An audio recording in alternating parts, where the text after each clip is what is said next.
Looks like everything's going correctly. Testing 1, 2, 3. Checking all levels. Appears to be good.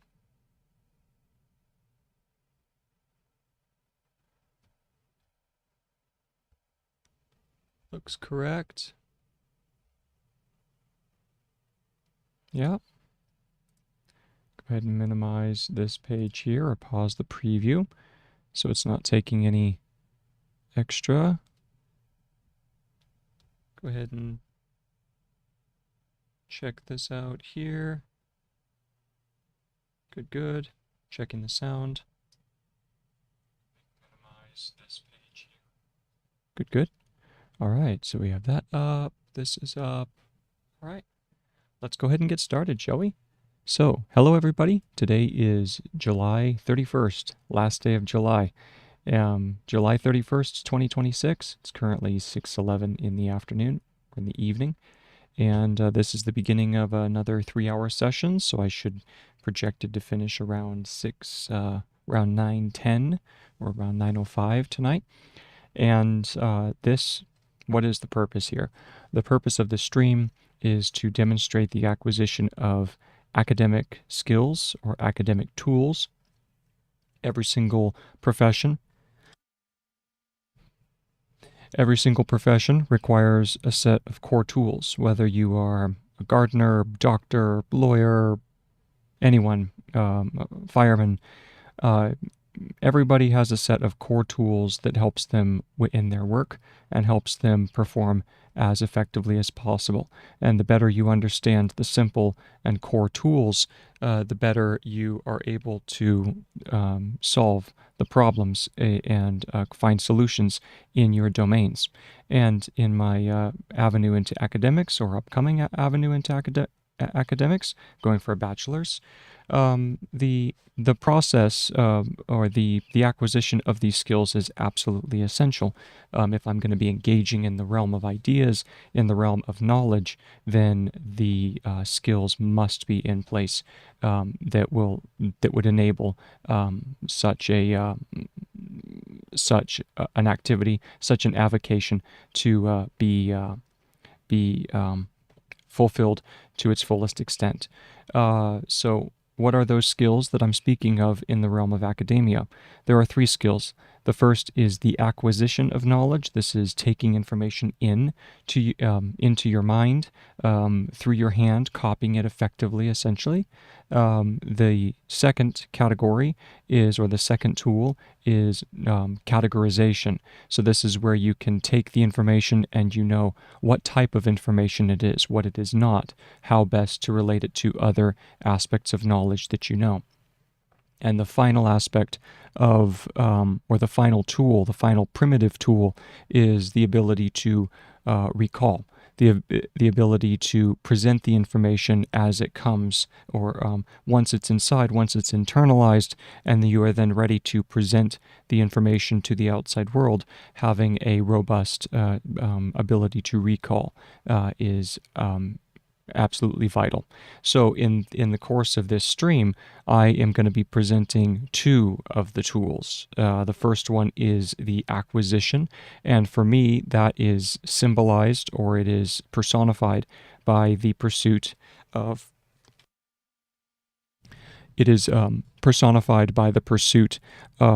Gregg Anniversary Shorthand.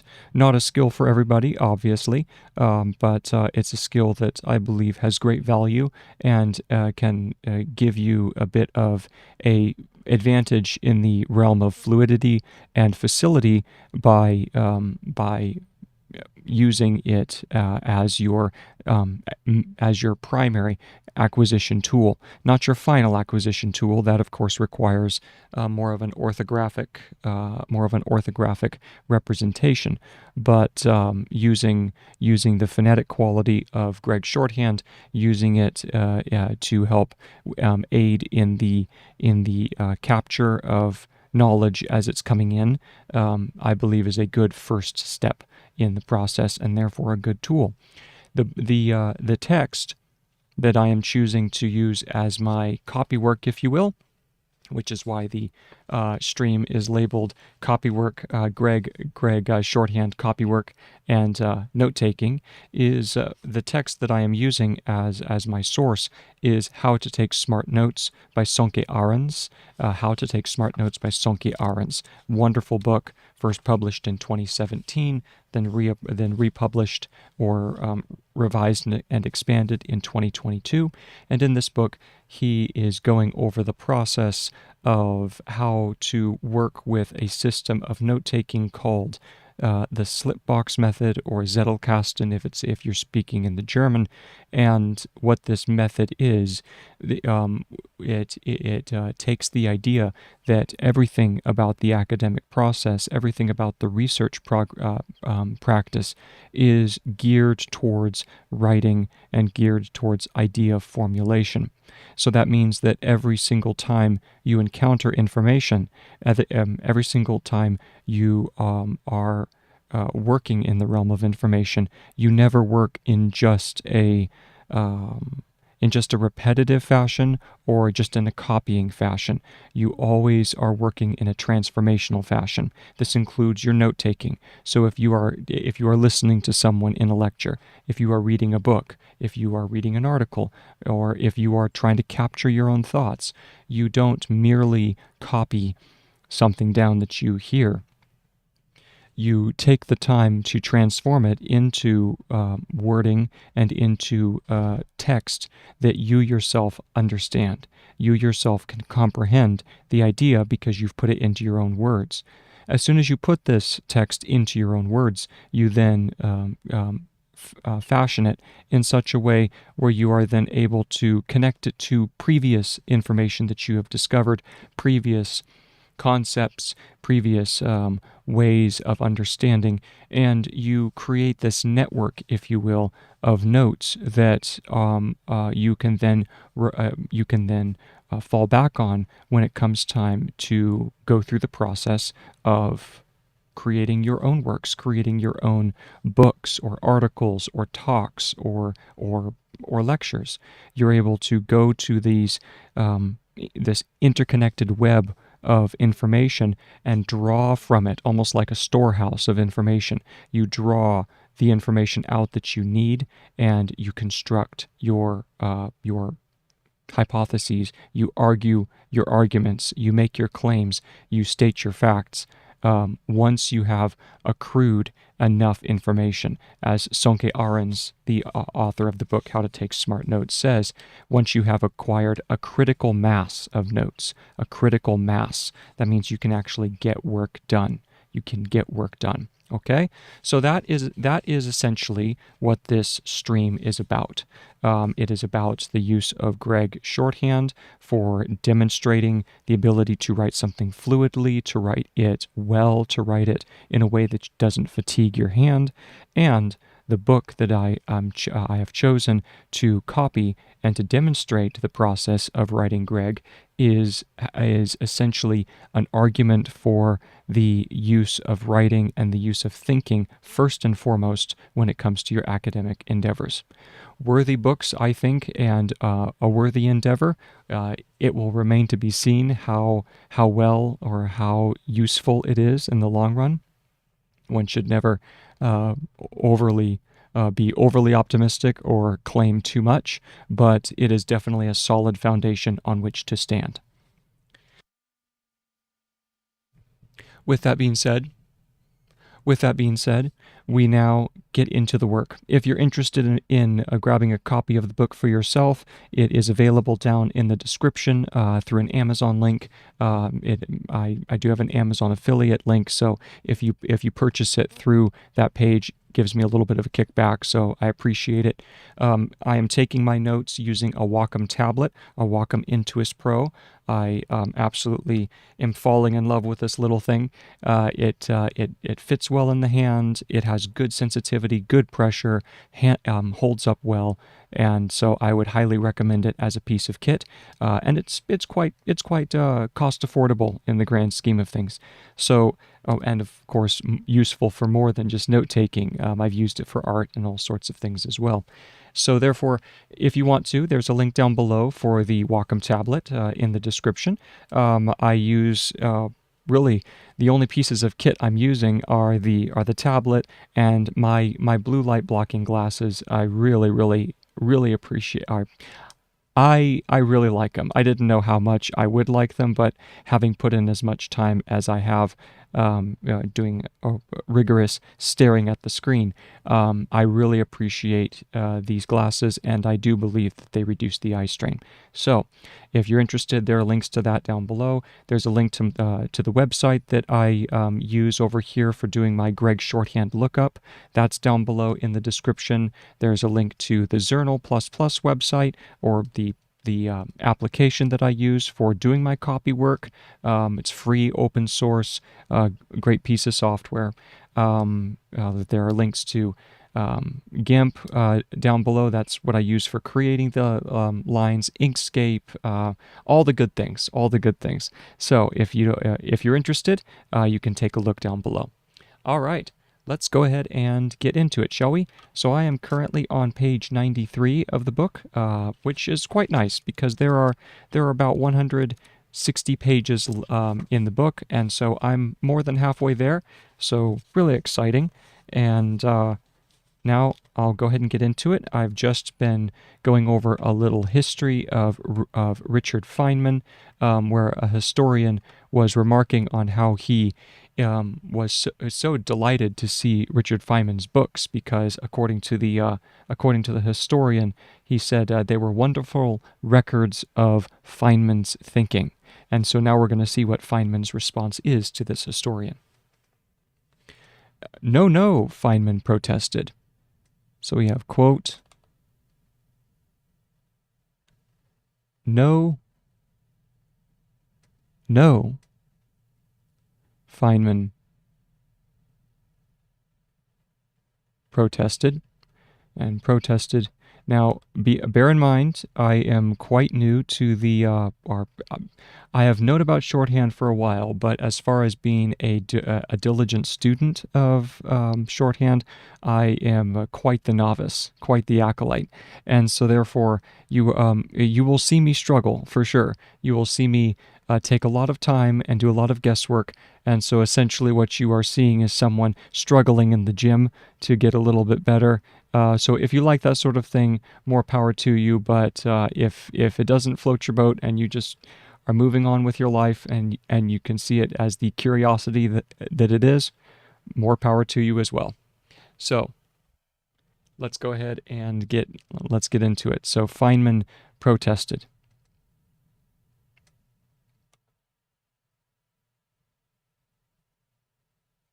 Protest.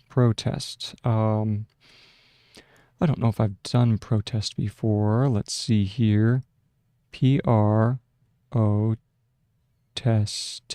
Let's see, that's probably protest. Pull up the dictionary over here.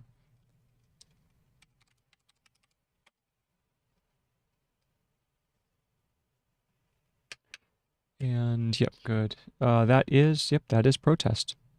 Very good. Protest and then protested. All right. Protested, period. They aren't a record of my thinking process. They aren't a record of my thinking process. They aren't a record of my thinking process. They are my thinking process. They are my thinking process. I actually did the work on the paper. I actually did the work on the paper. New line. Well, the historian said. Well, the historian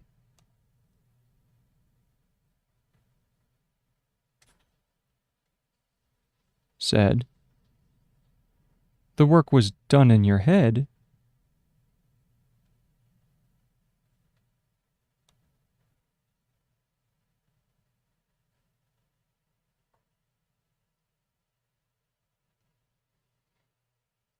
Comma, but the record of it is still here.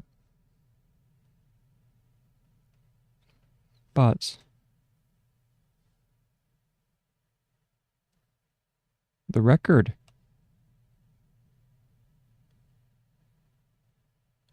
of it is still here.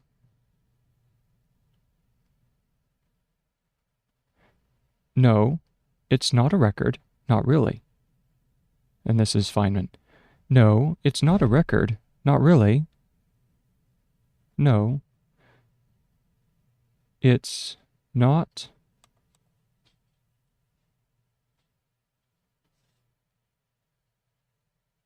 a record, not really. It's working. You have to work on paper, and this is the paper.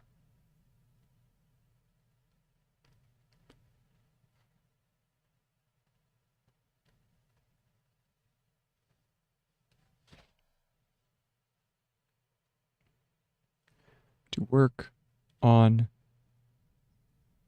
paper. And this is the paper.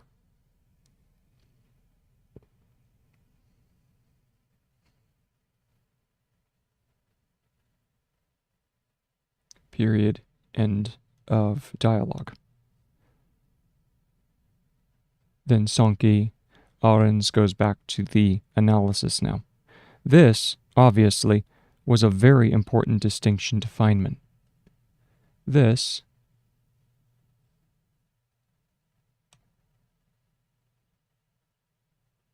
obviously was a very important distinction to Feynman.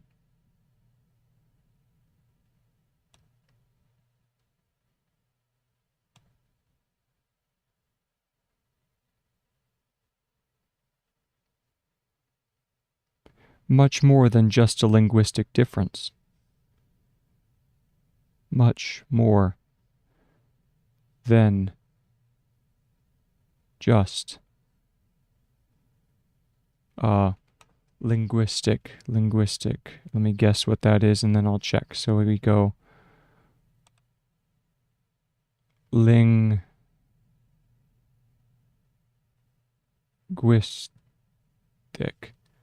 Let's see if it's something similar to that.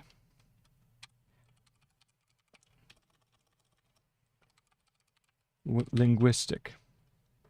So for this one, the form that we take is ling and then stick. Linstick for linguistic. Ling-stick gives us linguistic. Okay? Hyphen. And for a very good reason.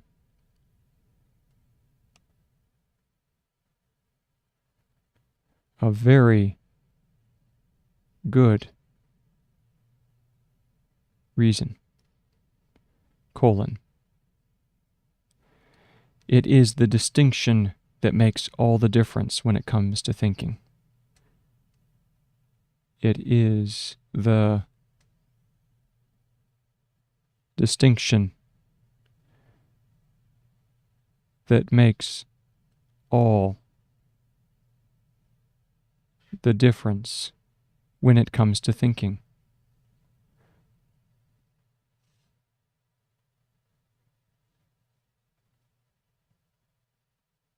There we go. So now we'll go ahead and head back, read through that paragraph, Sonke's paragraph. We don't have to worry about all of the dialogue between Feynman and the historian because those are such short categories. But before that, let me go ahead and grab a little sip of water.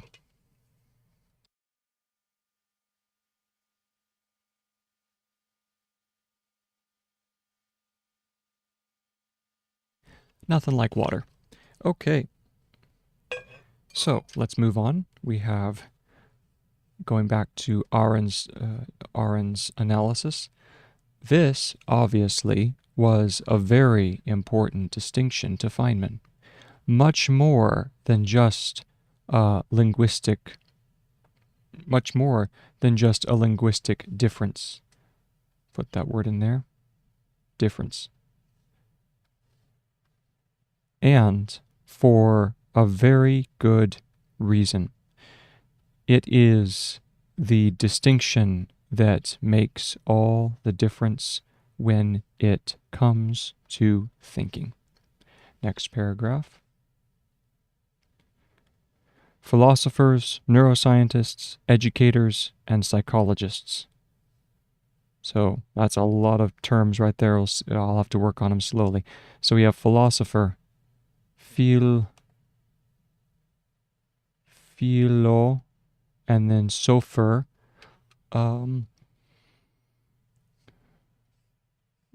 Probably sopher. Something similar to that. Let's go ahead and look up philosopher. Philosopher.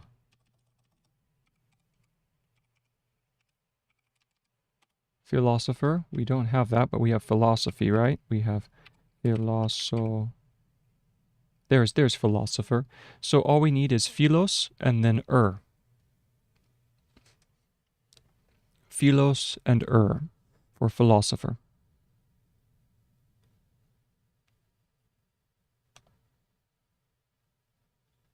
Philos, Neuroscientists.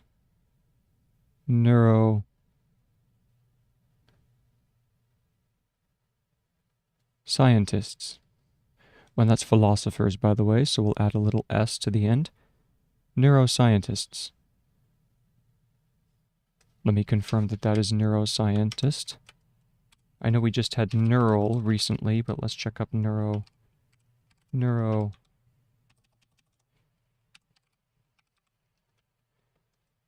So we need to have the O on the end. There we go, neuroscientists. Educators. Educator is going to be EDU and then R. EDU, RS. Educators. Okay? And psychologists.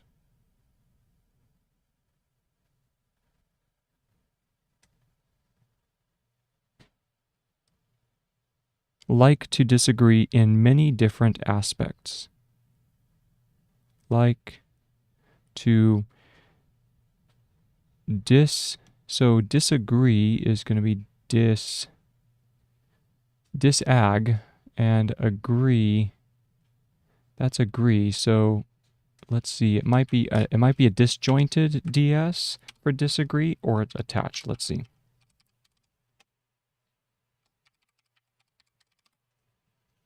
Oh, okay. Of course, agree is just the circle. Oh, I'd forgotten that. If we take a look at agree is just a circle placed above the line of writing. So if you want disagree, then you simply do a D in front of it. Okay? A D stroke circle vowel. Okay? So that takes care of disagree.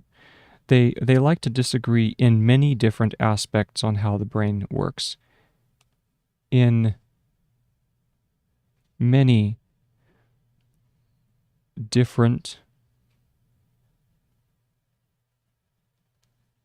aspects. Let's look up aspects. correct? In many different aspects on how the brain works. On how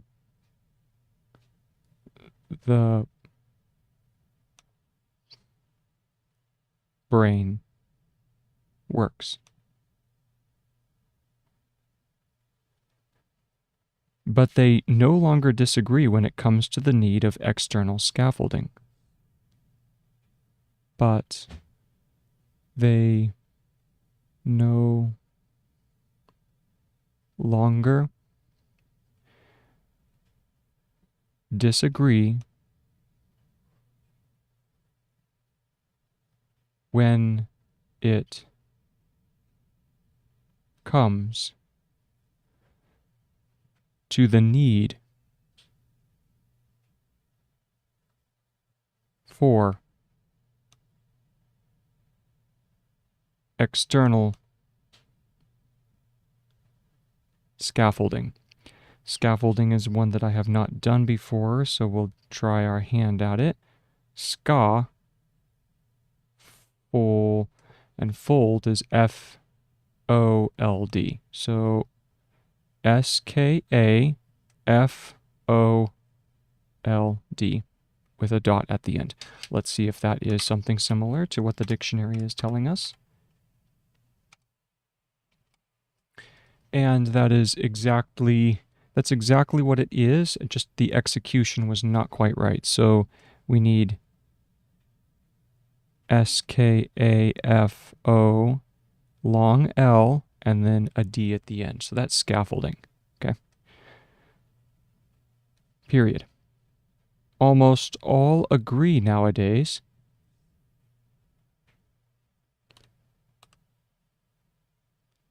almost all agree nowadays. Nowadays is a word, but I don't, I'm going to guess, and I'm going to say it's nowadays in Gregg, which would be now days like this, but let's check and see if it actually is in the dictionary. Now, okay, very nice. That's exactly what it is. So, good. Moving on. Almost all agree nowadays that real thinking requires some kind of externalization. That real thinking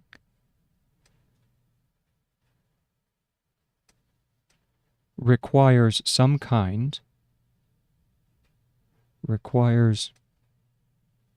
me zoom out of the column just a little bit so I have more room on the margins, requires some kind of externalization.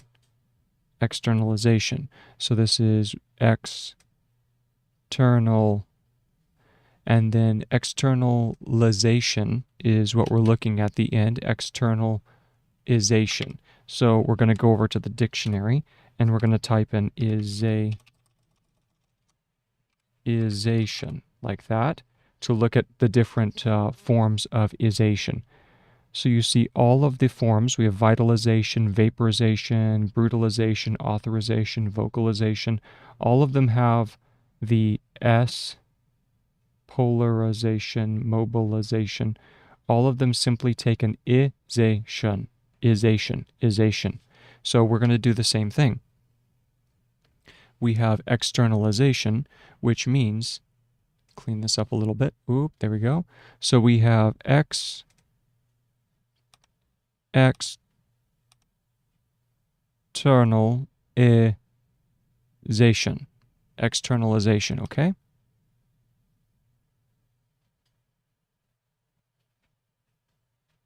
Like so, externalization. And that's it. So that takes care of externalization. Moving on. Especially in the form of writing. Especially in the form of writing. Period. I need to check especially.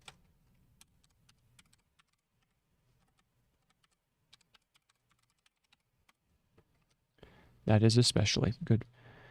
Comma. O is a comma after externalization, especially in the form of writing. And then we have a quote from Levy, which it doesn't mention who Levy is, but anyway, here we go. So we're going to open up a quote, and it is notes on paper or on a computer screen. Notes on paper, and then it has an elision to show that something's been taken out. Oh, no, I take that back. I'm sorry. We have, after paper, we have comma, or on a computer screen. Comma, or on, and then computer. This is one we've done before, but it's computer.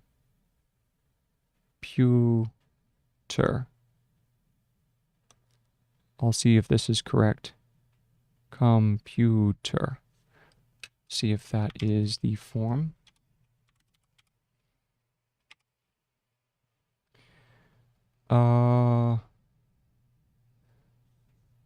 Compute. Okay, so compute and computation are there. So computer should actually be compu and then ter added to the end. So unless, I think I see. This is a case where we need to do a disjointed R. This is a disjointed R. Compute, and then you put an R underneath. Okay? So I'm going to go ahead and add that as a word to the dictionary.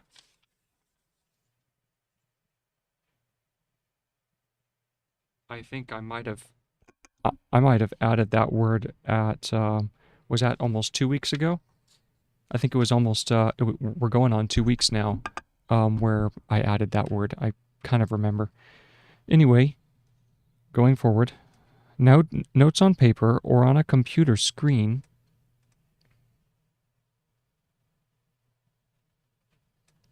And here's the elision. Dot, dot, dot.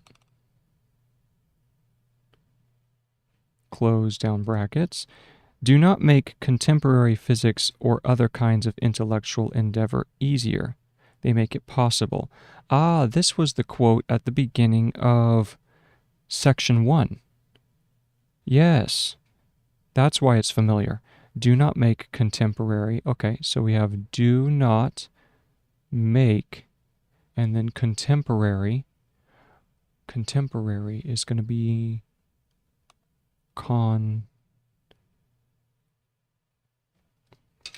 maybe contemporary.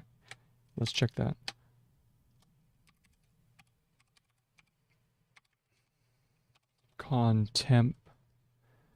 Contemporary. We're looking, there is contemporary.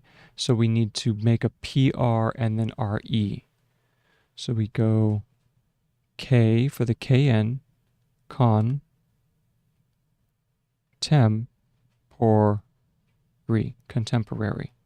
Okay. They do not they do not make contemporary physics or any other kind of intellectual endeavor. So physics is physics or other kinds of intellectual endeavor or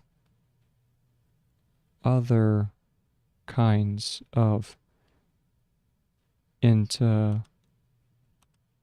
I think intellectual is just intellect, correct? Let's take a look at that.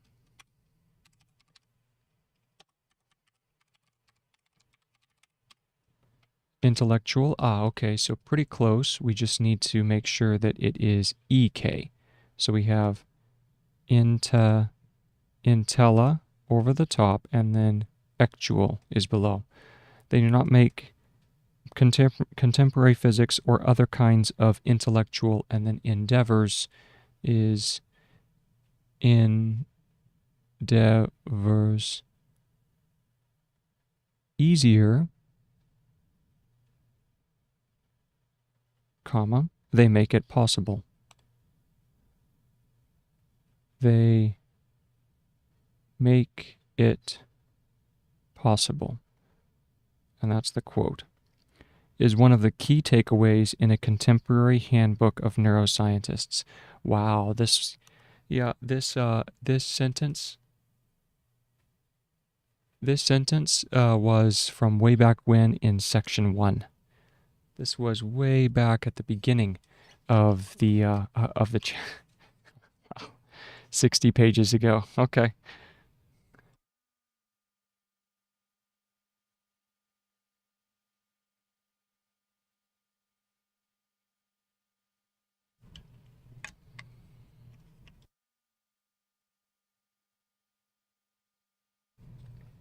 That's crazy. 60 pages ago, at least, or 70. All right, well, no time to think about what was, time to keep on pushing forward. They make it possible is one of the key takeaways in a contemporary handbook of neuroscientists. So let's go ahead and save this and then go ahead and add another page. This is how to take smart notes, page number 8. How to take smart notes. Still section 11, page 8. We jump back up here to the top portion and we continue. Is one of the key takeaways in a contemporary handbook of neuroscientists. Is one of the key takeaways.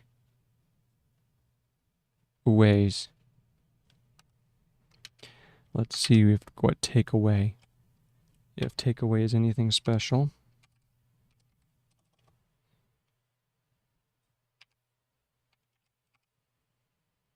Takeaway is not a word.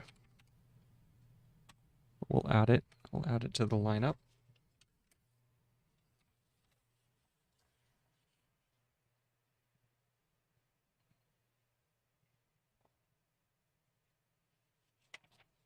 All right.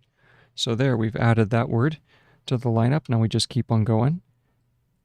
Is one of the key takeaways in a contemporary handbook of neuroscientists. Key takeaways in contemporary. We get to use contemporary again. Contemporary handbook.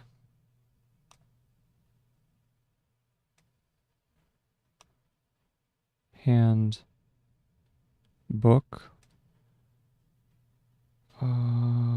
of neuroscientists. Of neuroscientists. Levy 2011, page 290. Levy 2011, page 290.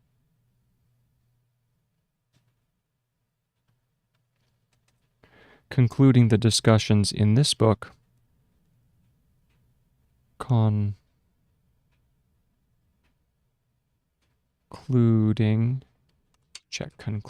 I think it's just KK, isn't it? If we go back over here. Yes, concluding. So we go KK for concluding. Concluding the discussions in this book, concluding the discussions in this book, Levy writes,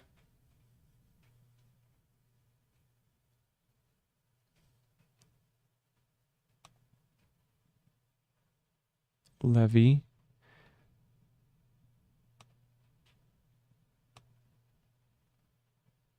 writes, comma, In any case, no matter how internal processes are implemented, in any case,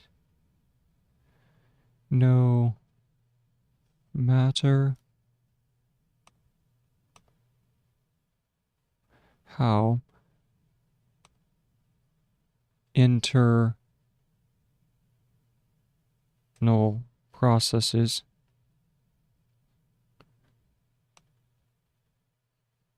processes are implemented, and implement was implemented, right? Let's check and see if that is correct.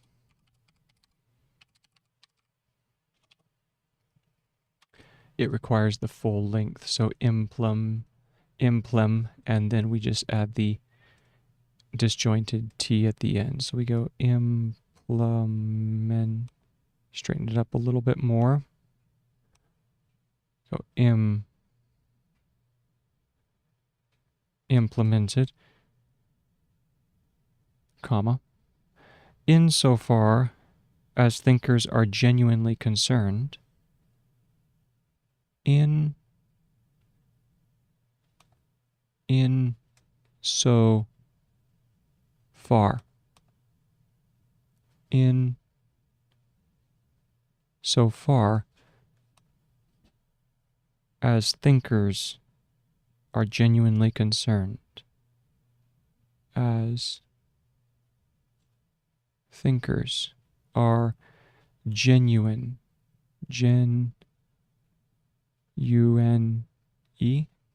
Let's look up genuine.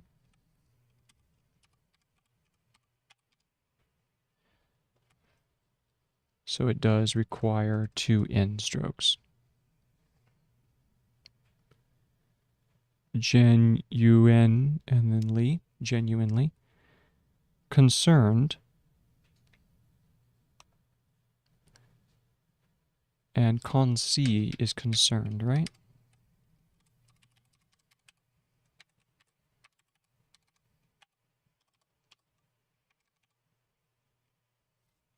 Conscene. So pretty close. We just need to have the N on the added. So we go concerned with what enables human beings, with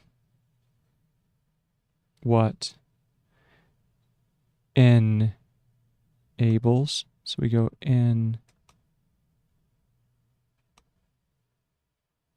enables human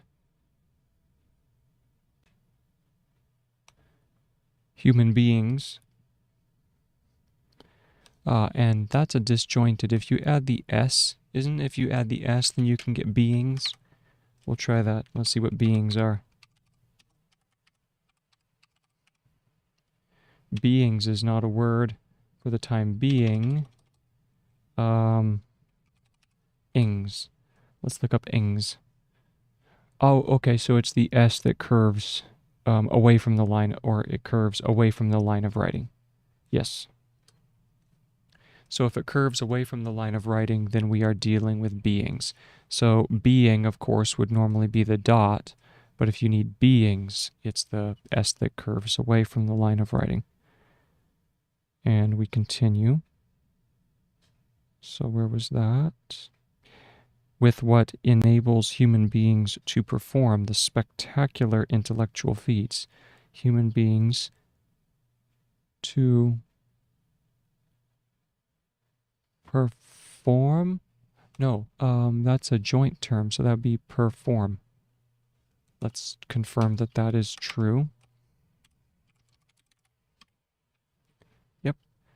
Human beings to perform the spectacular intellectual, so the, and then spectacular, that one's going to be S-P-E-K, or maybe just S-P-K, and then tack,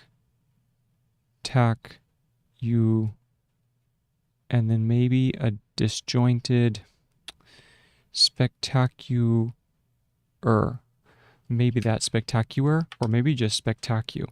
Let's see. Spectacular. So they show that by SPK TAK. TAC. Spectac. So, excuse me. There's no need to have any of the euler endings. So you go spectac, and then that goes over the top, okay? So we have spec tac, and then that would be spectacular. Okay, so now moving on. Spectacular intellectual feats. And we go into intellectual feats of exhibited. Ooh, exhibited. I don't think I've used that before. That's exhibit. It's going to be EXEBT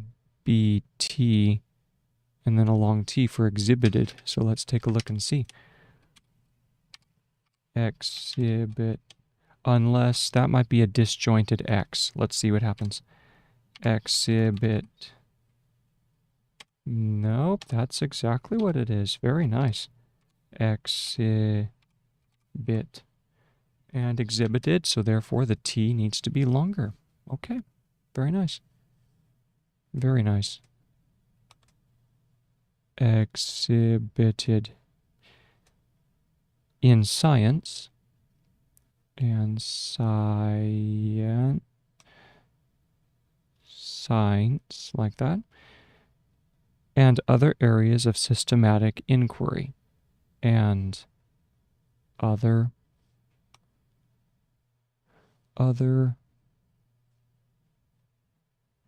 areas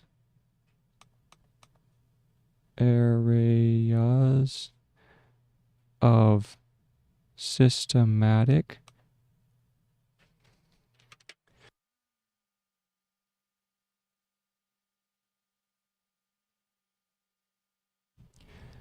Oh, I love that cough button. That is just the best thing. I can sit there and I can, wow, that says 5 hours on that one. Interesting. I can sneeze and no one notices, so that's nice.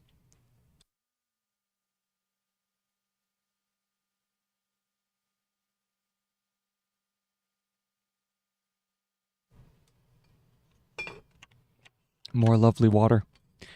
Okay, so I need to check systematic.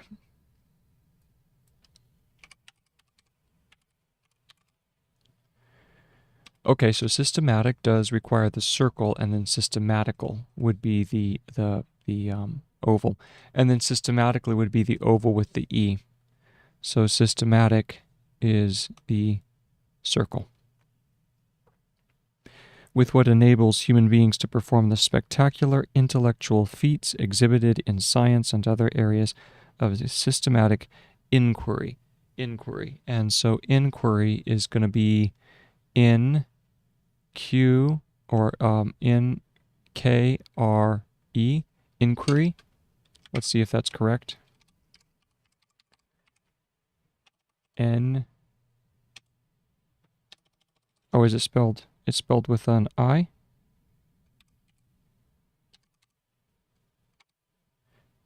Okay, yes. Inquiry. And inquiry, inquiry. So we spell it differently. We have an I in inquire. So we go in chi, and that is inquiry, comma, as well as in the arts, as well as in the arts, comma. They need to understand the extent. They need to understand the extent. So extent. Let's see if that's correct.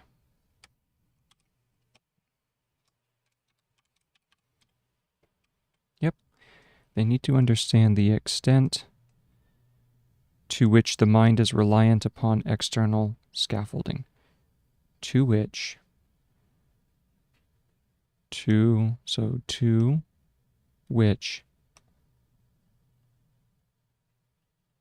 the mind is, and then reliant. So we go reliant.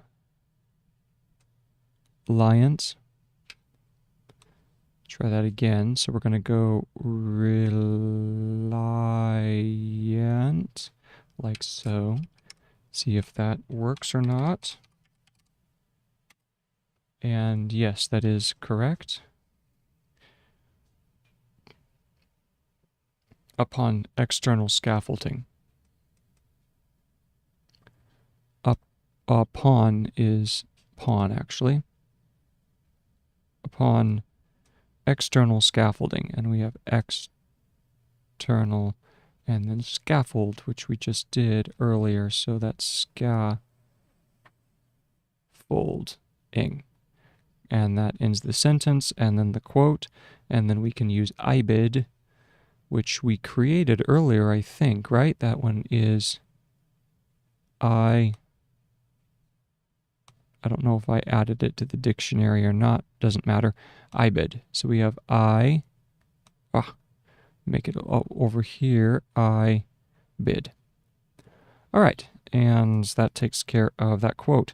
In our system, the scaffolding is done explicitly by connecting the thoughts.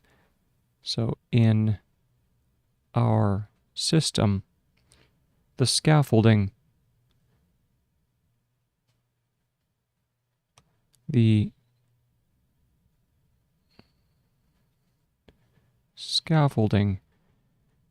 is done, and then explicit, that's going to be EXPL, EXPLSI,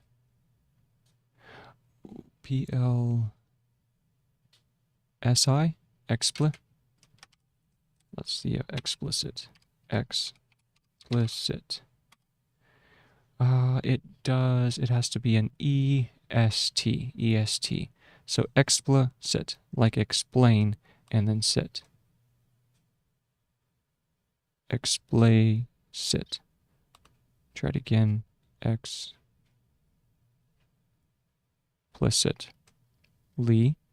Add an E ending. By connecting the thoughts. By connecting the thoughts. Next. Within the external memory of the slip box.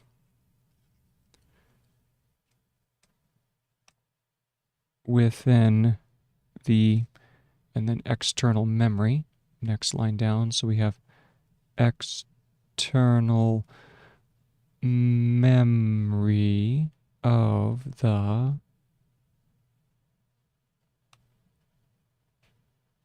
slip box, period. And then we have a quote from Luhmann. He's a good old friend by now. Luhmann writes, somehow one has to mark differences.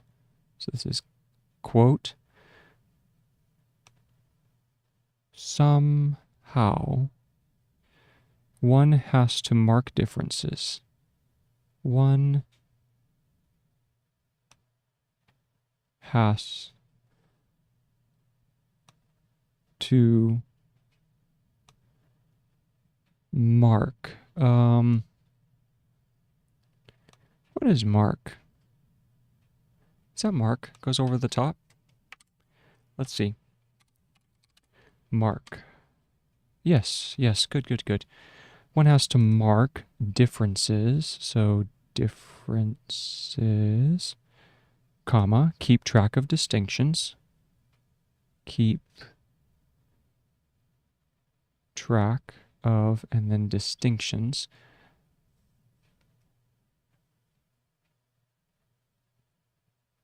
distinctions, plural, comma, either explicitly or implicitly. So we have either explicitly, so explicitly, or,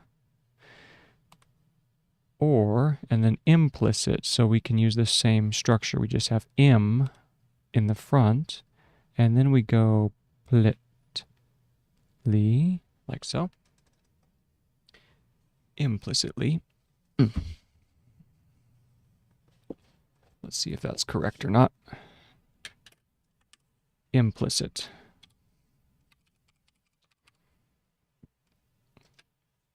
And that is, yep, that is indeed, that is correct. So implicitly. Go ahead and grab this value here, right at this location, down, up, and then around. Implicitly. In concepts. In, and then concept. So concepts. Because we don't have to have the T in concept, I'm pretty sure.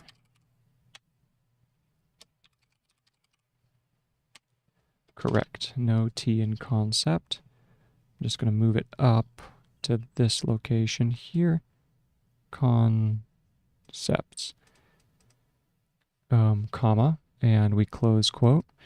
Because only if the connections are somehow fixed.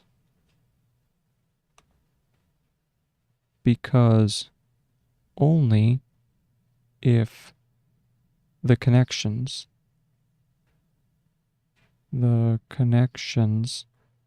are somehow fixed,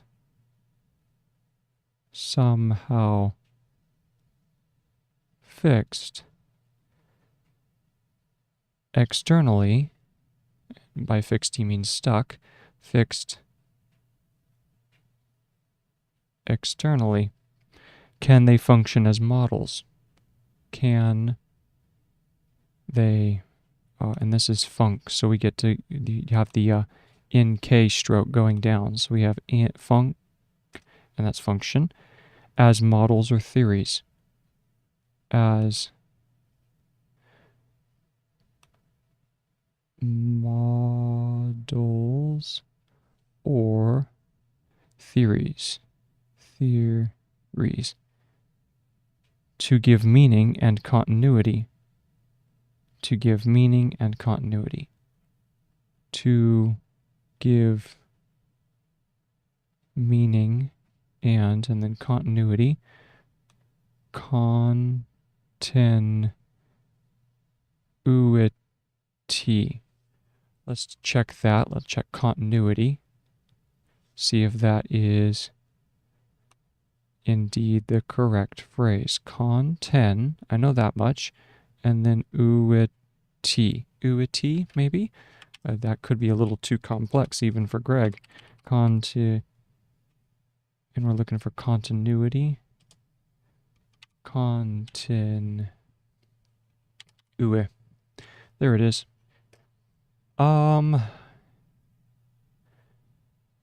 Okay. The only difference is EUT. EUT. Contin-EUT. All right. Well, that's nice. Nice. So let's go ahead and change this here. We go conten EUT. Continuity. For further thinking. For further. Further is, isn't it for, is it further? Let's check.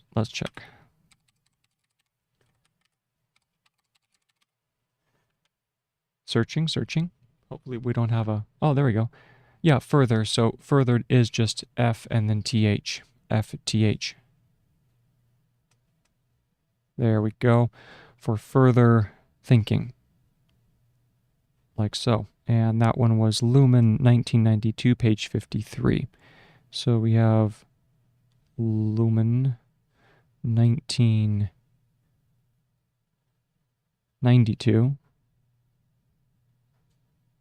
page 53. All right. And that takes care of the next sentence. So that means I'm going to go back and read through the paragraph, starting at philosophers, neuroscientists, educators. That was quite a paragraph. Wow. A lot of complex words and words I haven't seen very often. So good stuff. Good training. Let's go up, though, to that was distinction. There's the quote there. So we're looking for, here it is. This obviously was a very important distinction. And here's philosophers. There we go. So we're looking for, here's philosophers. Let's begin. Philosophers, neuroscientists, educators, and psychologists like to disagree on in many different aspects of how the brain works, but they no longer disagree in they no longer disagree when it comes to the need for external scaffolding. Almost all agree nowadays that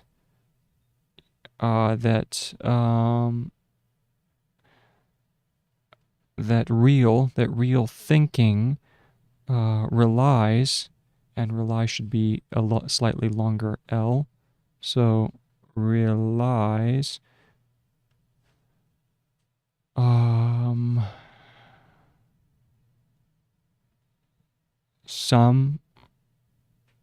that real thinking requires. No wonder that was shorter. That's not relies, that's requires. Okay, here we go. Let's go ahead and keep on going. So requires some kind of externalization, especially in the form of writing. And then here's the quote.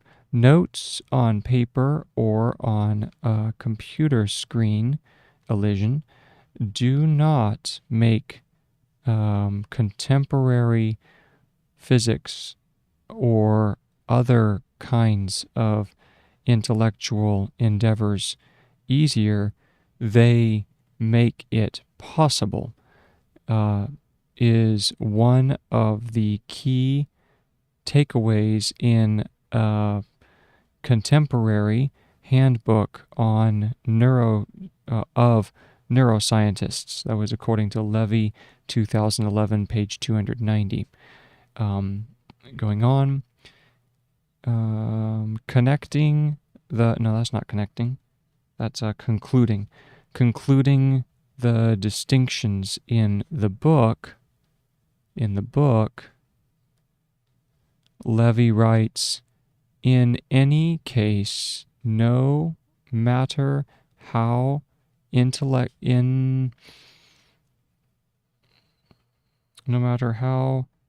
intellectual, how internal, no matter how internal processes are implemented, insofar as thinkers are generally concerned with what enables human beings to perform the spectacular intellectual feats exhibited in science and other areas of systematic inquiry, as well as in the arts, they need to understand the extent, to which the mind is reliant upon external scaffolding. And that was in here, IBID. Yeah, that's IBID. In our system, the scaffolding is done explicitly by connecting the thoughts within the external memory of the slip box. What is that? Relying or no? Lumen. Oh, that's his name. I forgot to make it pluralized, or to make it a normal, a proper noun. So there's proper. Lumen writes, somehow one has to mark, one has to mark differences, keep track of distinctions, either explicitly or implicitly in concepts. Because only if the connections are somehow fixed externally can they function as Mr. What is that? As can they function? Oh, models. Oh, that the D needs to become a longer T. Models, yeah. So let's go ahead and fix that. So model, the M needs to go down here. Model, like so. Models, as models, okay? Or theories, to give, what was that? To give meaning, oh, forgot the dot for meaning. To give meaning and what is that? Continuity for further thinking. And that was Lumen 1992, page 53. All right, so now we continue. Oh, there is oh, okay, wow.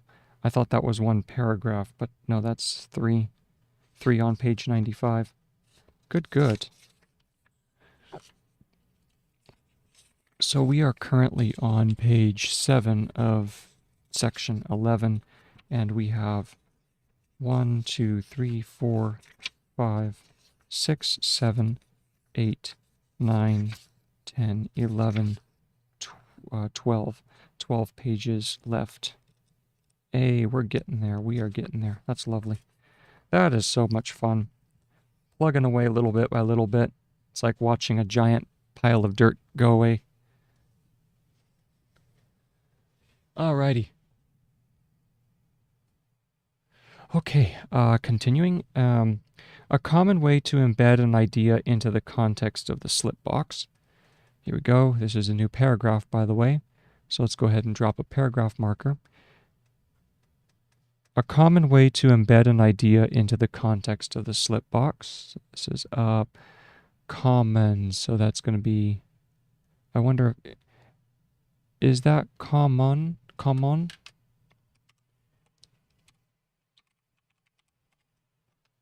No, it's just K and then MN, common. A common way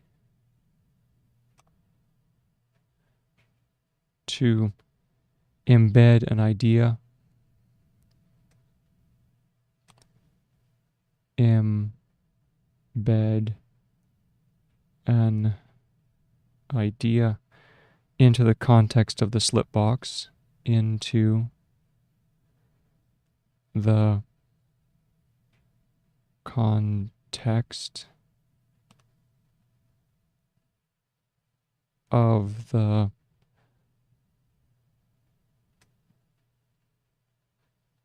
slip box is by writing out the reasons, is by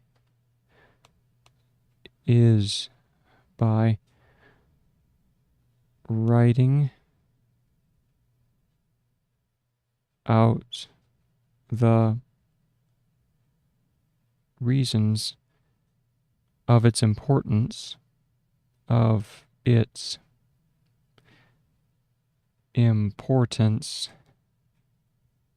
for our own lines of thought. For our own.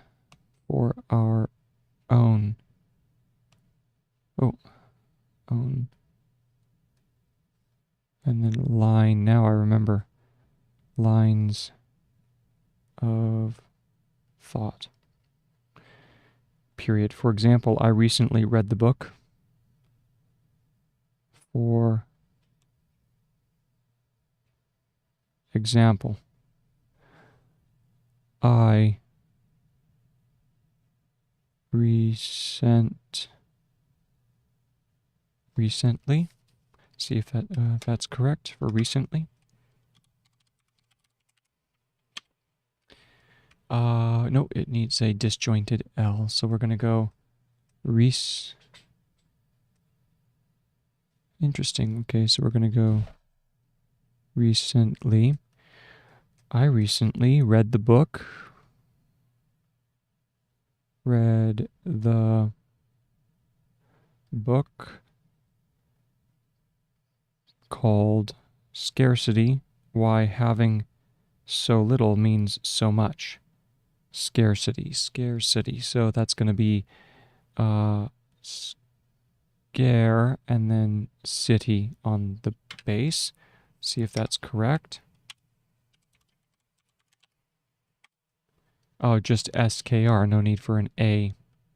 So we'll put that there, and we go SKR, and then the S underneath.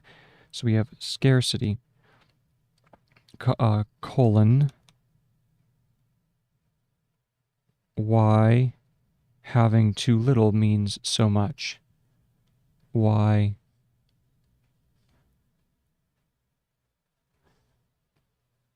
having too little means so much. And that one was a 2013 book, okay, by Mullanthan and Shafir. So we have Mullanthan, so let's try it.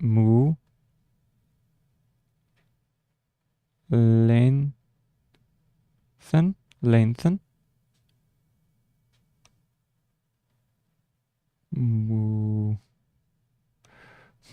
Interesting. Mullanthan and Shafir. So we have Shafir. Two names, okay? And then he gives a quick breakdown of what it was. They investigate. So I know invest plays a part, and then maybe just gate on gay. Investigate for investigate. Investigate. Okay, so you simply connect the G below.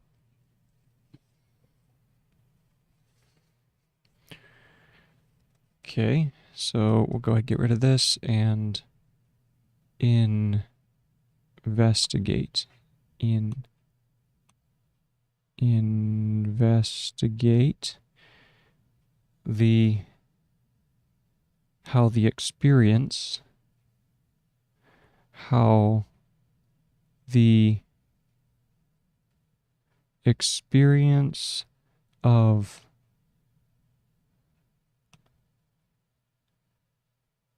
scarcity has cognitive effects.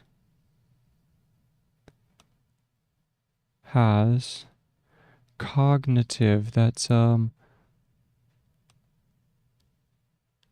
cognitive.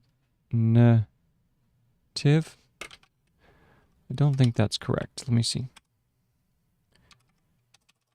Cognitive. Recognizant, cognate, recognize. We're looking for cognizant. Cognizant, cognize, incognito. Cognitive, interesting. Cognitive is not in the lineup, so that one would be K in TV. K in TV, cognitive. So I need to add that to the dictionary.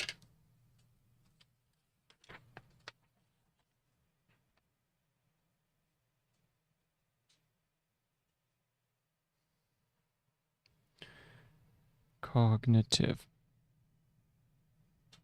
Okay. So let's go ahead and change that up a little bit. Over here, get rid of this, all that, and we go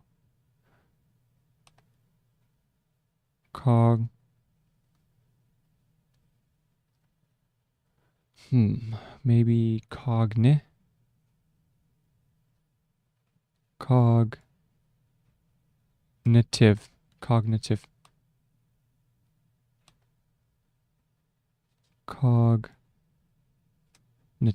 There we go. Boy.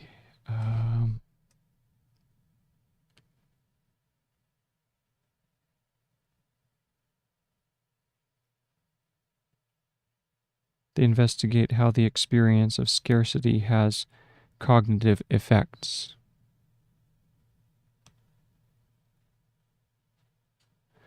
Has cognitive effects and causes changes in decision-making processes. Cognitive effects and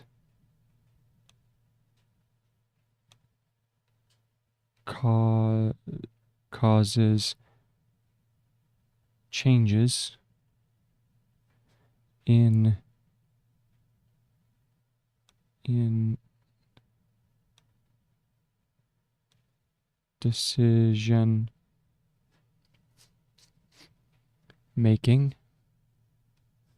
decision making processes. Try it again. Processes. Okay.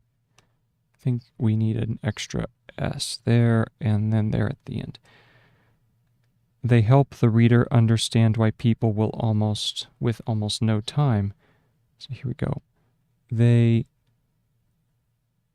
help the reader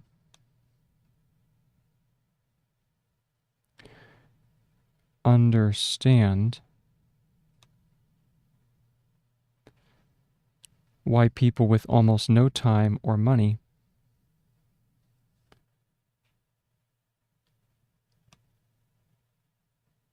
why people with almost no time or money, I think is just the E on the end, right?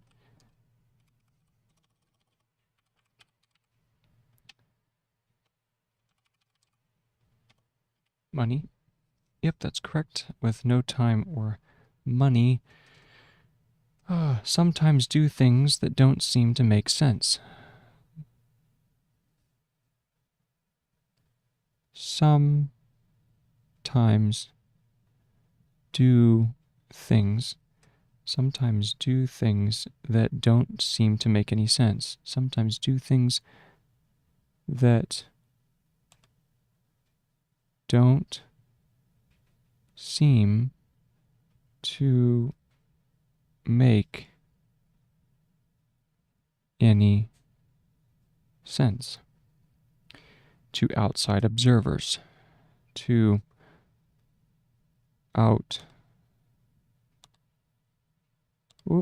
here we go, outside observers.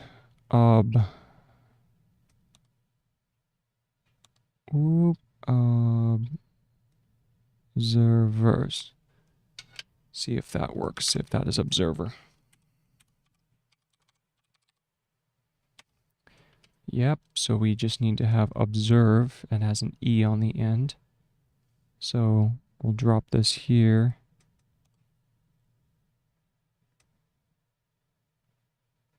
Observers.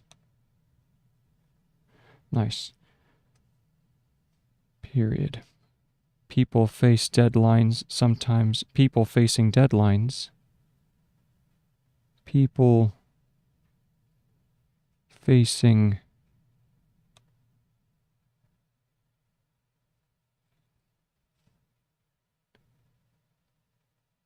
deadline needs to be moved down.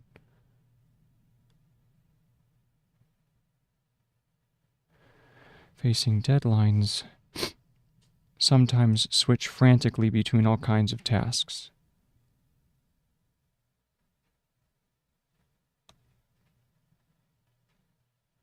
Sometimes switch frantically. Switch. What is switch? Switch. There we go. Sometimes switch frantically. F-R-A-N, Fran.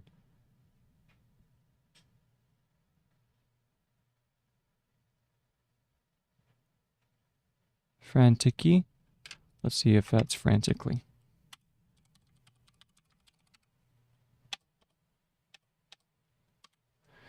Nope, that's frantic. Okay, F-R-A-N-T.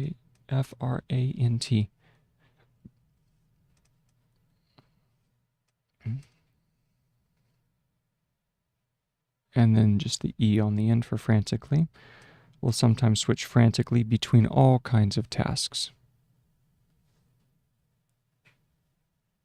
Between all kinds of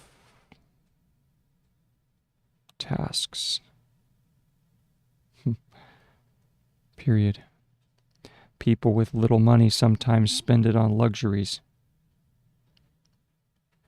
People with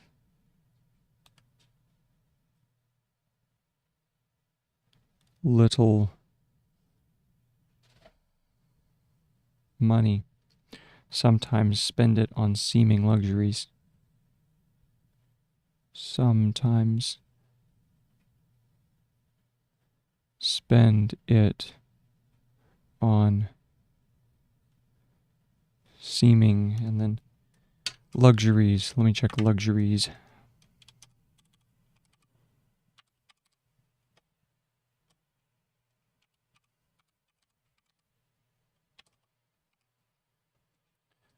Luxuries. There we go.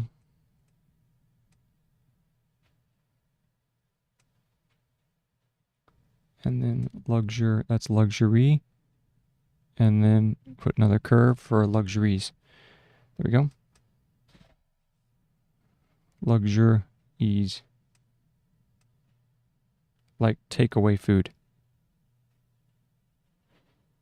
Like take away food. From the outside, it would make more sense. From the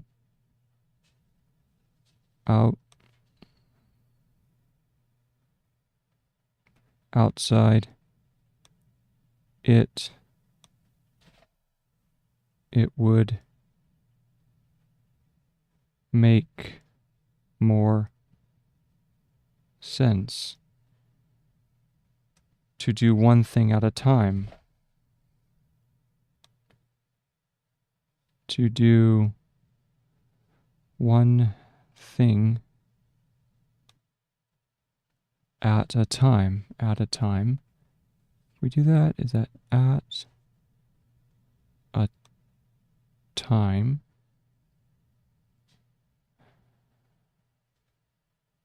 Or buy food in bulk and cook for yourself.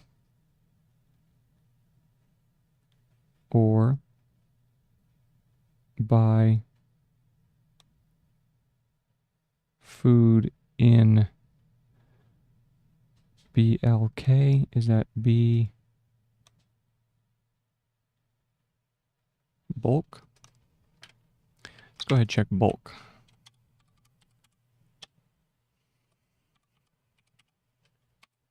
Bulk. There we go.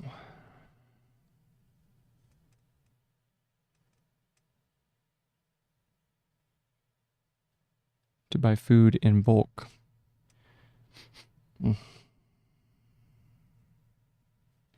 And cook it for yourself. Let's add another page below this. So here's page 9. How to take smart notes, page 9. How to take smart notes, section 11, page 9. Okay, back over here. Buy food in bulk and cook for yourself. And cook for yourself. The book is interesting because the book is interesting. The book is interesting because the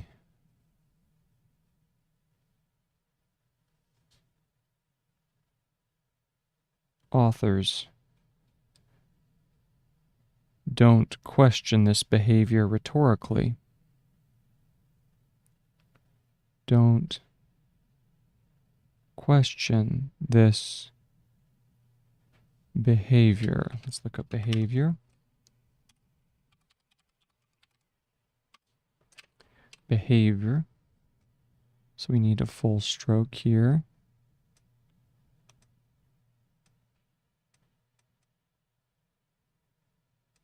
They don't question this behavior rhetorically.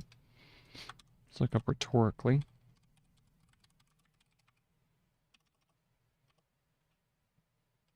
Rhetorical, and then we do change that to rhetorically. Rhetorically, they don't, or even in a judgmental way, or even in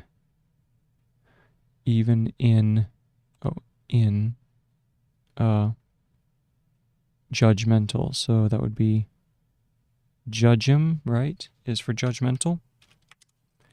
Check judgmental. Mental. Judgment. Interesting. Is judgment not in there?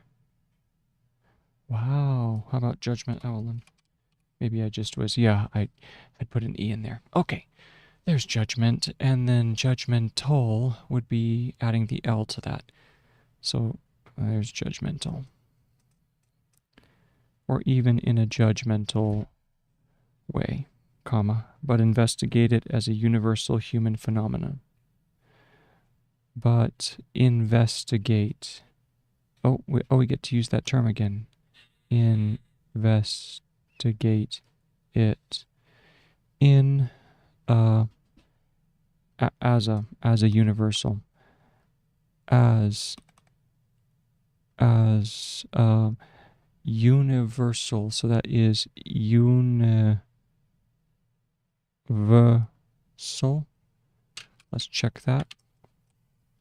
I haven't seen that one in a little while.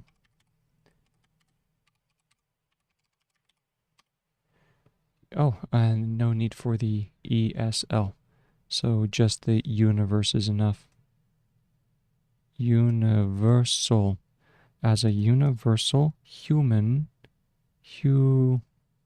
and then phenomenon. Phenomenon, I think, is the full name. We take a look at it.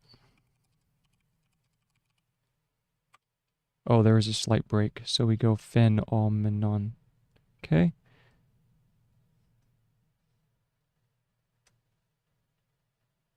Phenomenon.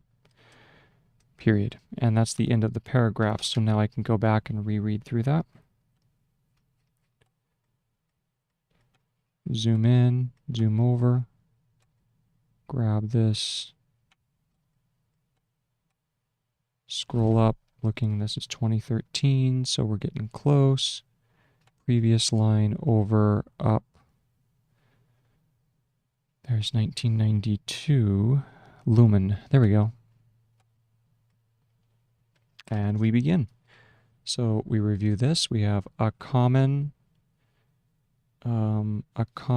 way to embed an idea into the context of the slipbox is by writing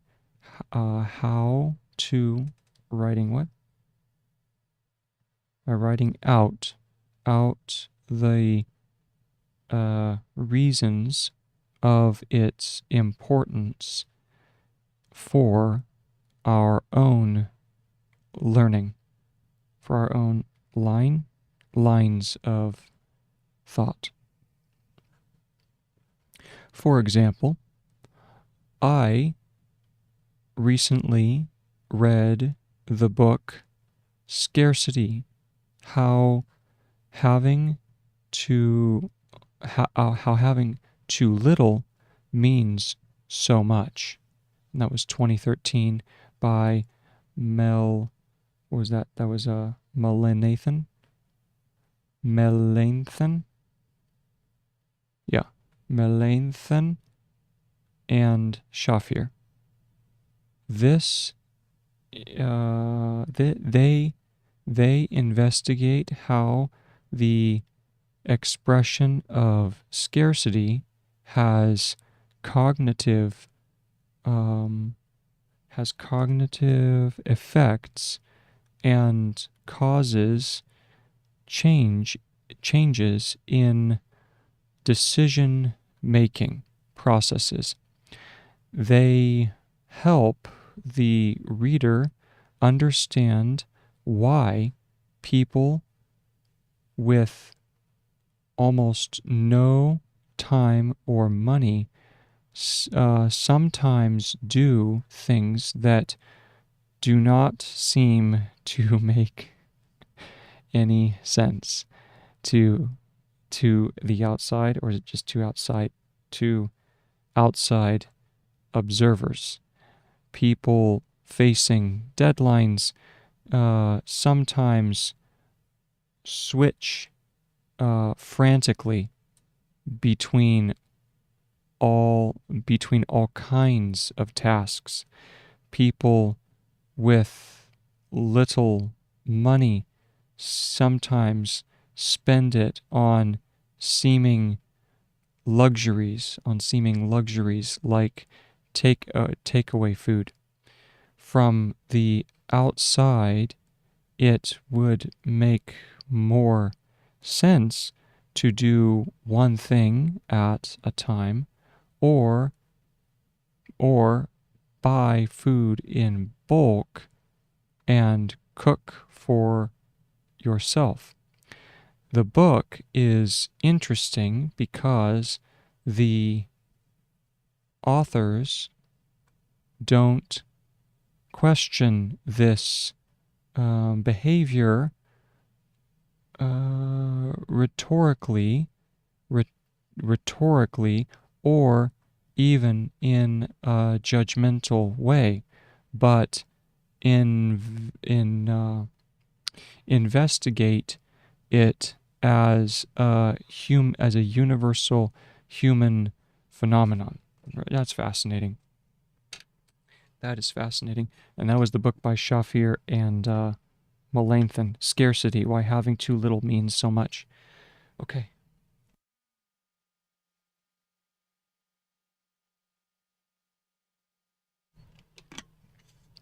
And now he's going to explain the process that he took and how he built out his own slipbox using this methodology. Okay? So we have I took, so this is Ahrens now, speaking of how he does the process. I took some literature notes collecting reasons. So I took some literature notes collecting reasons. So collecting reasons how and why humans act so very differently. Collecting reasons how and why humans act so very differently. Act so very differently when they experience scarcity. When they experience scarcity. This was step one. This was step one. Done with an eye towards the argument of the book.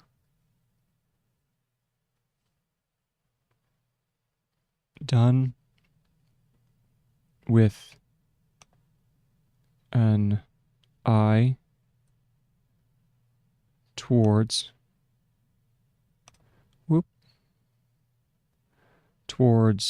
the argument of the book. The argument of the book. I had questions in mind like, is this convincing?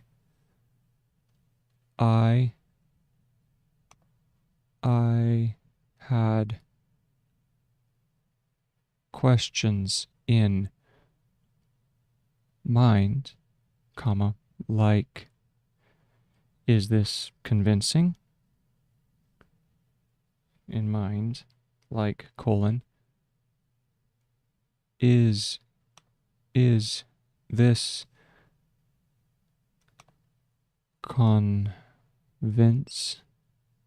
convincing? What methods do they use?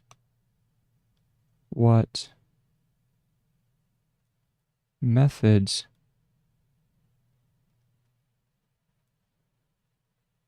do they use? Which of the references are familiar? Which of the references are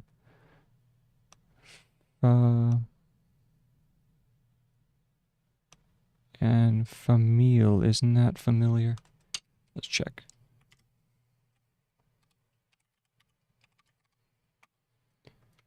Oh, it needs to have familial, so it does have to have a IL. Familiar. Which of the references are familiar? And that was the end of the question. It's also end of the paragraph. So we start back at the top and work our way through. So we go, where was the previous paragraph? Looking through. I'm looking. Last marker.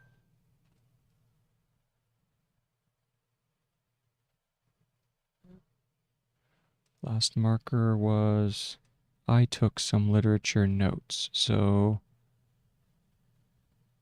I took, there it is. And it needs the paragraph marker. Okay.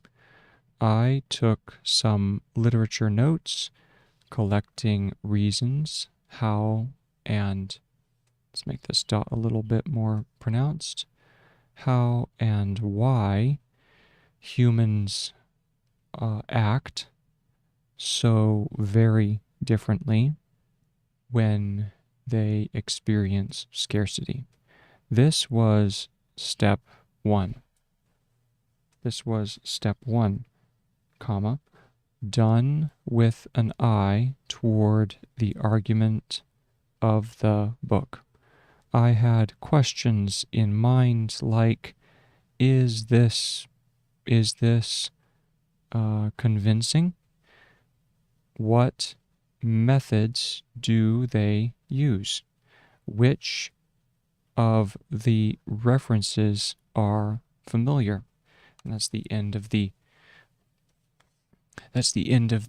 of this paragraph, and then moving on to the next one.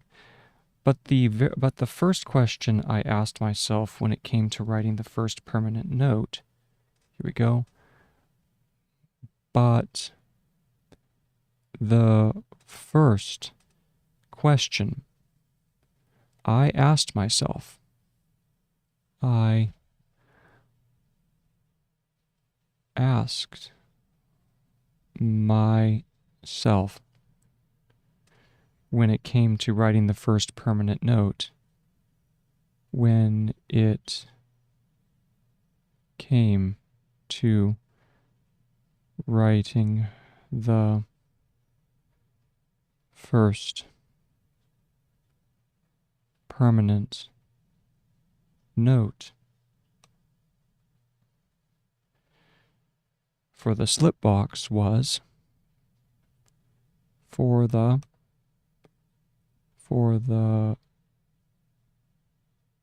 slip box was, comma, or colon, what does this all mean for my own research? What does this all mean for my own research? And the questions I think about in my slip box.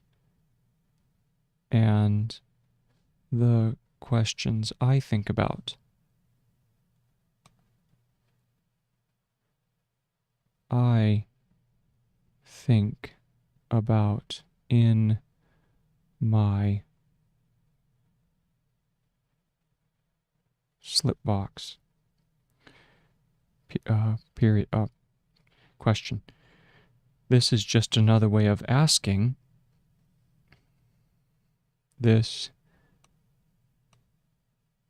is just another way of asking, comma, no colon. What did the aspects I wrote down catch my interest? What did the aspects I wrote down catch my interest? Catch my interest. End of paragraph. But the first question I asked myself, so let's go back there. There it is. But the first question I asked myself when it came to writing the first permanent note for the slip box was, what does this all mean for my own research and the questions I think about in my slip box?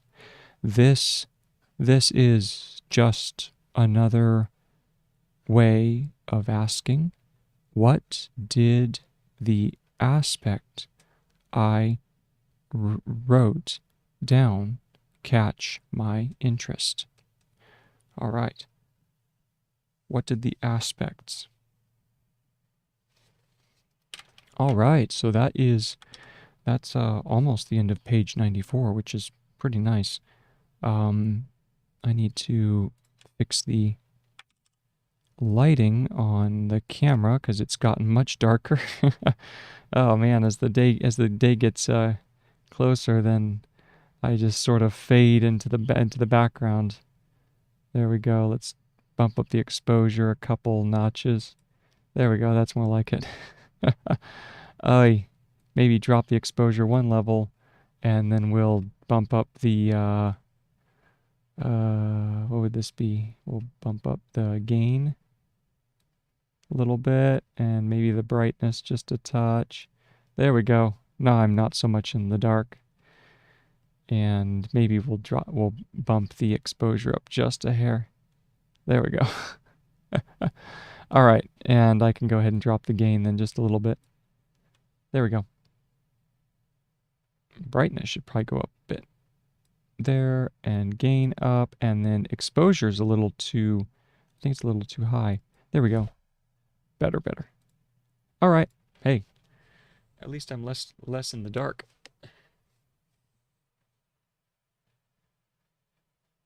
Okay. Oh. Got an hour left. It's almost 8 o'clock. 1 hour. It's a pretty good session.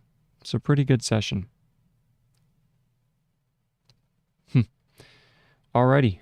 Well, we just keep on plugging away. That's the way we get things done, right? One step at a time, even as things get tough or things get quiet and boring, we just keep on working away. So let's get to it. All right. And we're going to go back to good old Sonke, and we just finished, we just finished that paragraph, which means we begin the last paragraph of this page. Grab a little drink of water.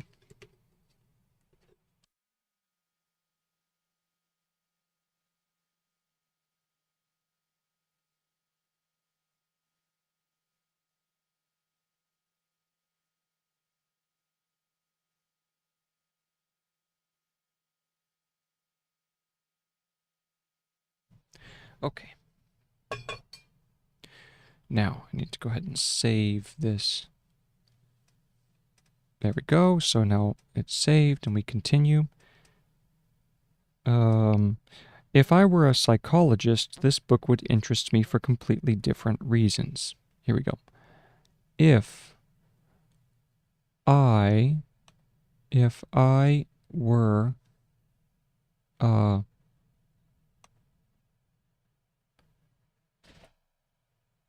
psychologist, comma, this book would interest me for completely different reasons. This book would interest me for completely different reasons than if I were a politician or a debt advisor.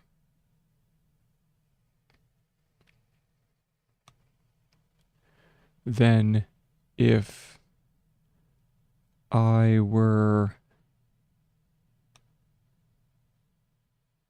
a politician. Was that the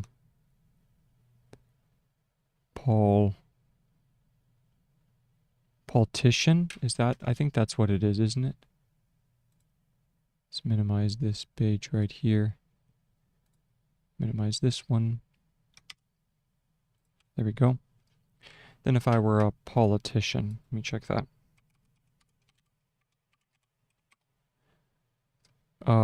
Okay, not bad. We just need to put an E instead of a little jot. We put an E there, so politician. Then if I were a politician or a debt advisor or a debt. Is that debt? I think. Let's look up debt. Oh, debt is just a single It's a single line. And if I were debt and then advisor, so that is oh, isn't that vise? Isn't that advisor? Advise and then an R underneath is advisor. Let's check that out. That's advisory. So yeah, that is advisor. So we do have to attach the R though. You always attach the R unless there's something in the form that requires you to keep it separate for better contextualization. So there's a debt advisor, comma, or if I had brought it out, or if I had bought it out of personal interest, comma, or if I had bought it out of personal interest. Out of, and then personal interest. As someone with a sociological perspective, as someone with and then sociological. Let me try it first. So we've got socio. That's socio.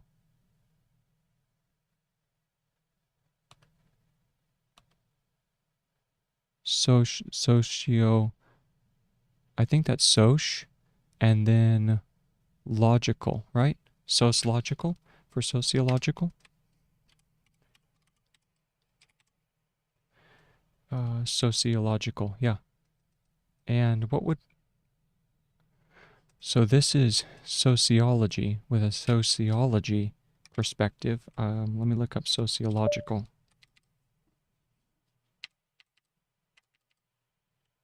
Oh, undo. Let's go back. Must have accidentally jumped forward a few pages. Whew, that's a lot. That's a lot of pages. All right, so let's zoom in. And let's figure out what the sociological is. So we zoom out a little bit, and I need to look up logical. Logical. Okay. Sociological, you simply take the... There you go. So you take socio, and then you put a K on the end. So I'll add that a little later.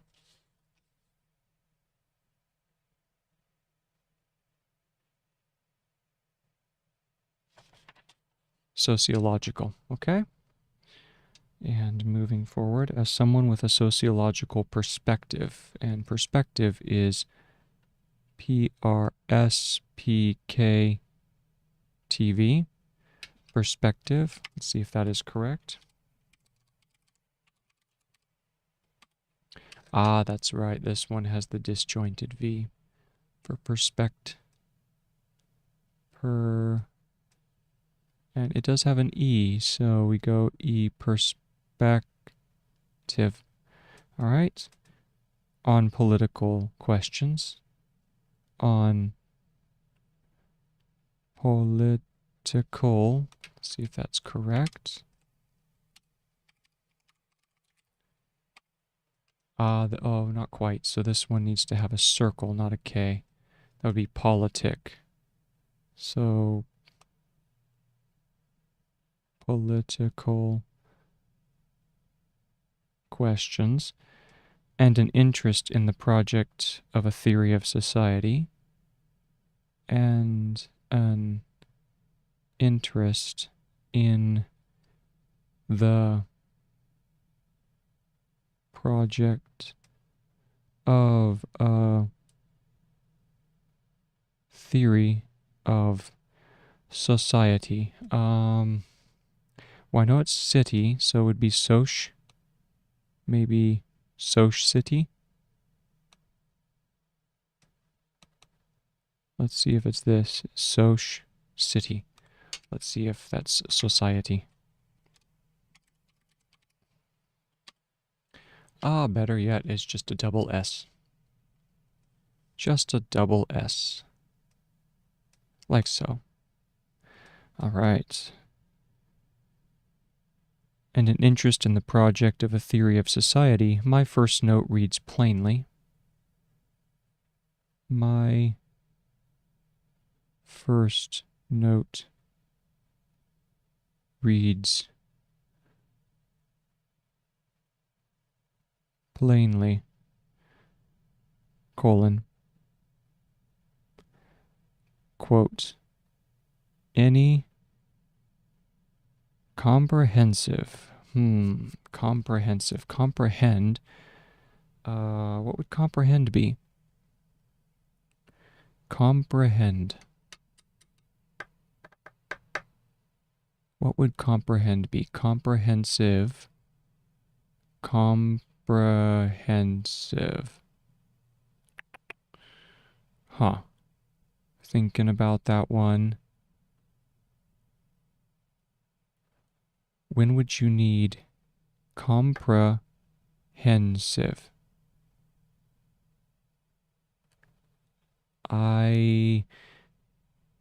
I'm sure that is a brief form, and I can't quite see the form that should be there, so let's go ahead and check it. Comprehensive. Comprehend, and then just a V underneath. There we go. So we have comprehend,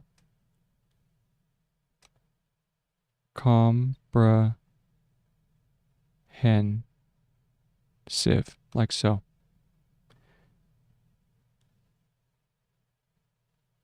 Comprehensive. Very nice. Any comprehensive analysis. Analysis. Analysis.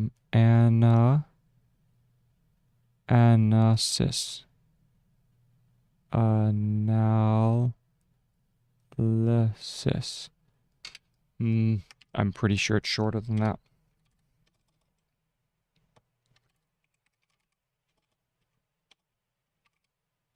Analysis. Not too far off, just there, and then it curves back around. So there's analysis. Any comprehensive analysis of social inequality. Analysis of social, so there we go.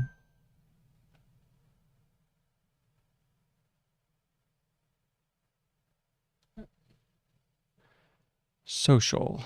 Let's see what social is. Yep, that's what I thought. Social. It's just soc. Of social inequality. So inequality.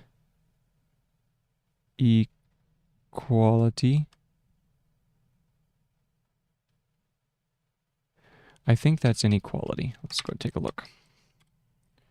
Inequality. Not quite. It's actually inequal. Inequal for inequality. All right. Must include the cognitive effects of scarcity. Any comprehensive analysis of social inequality must, so must include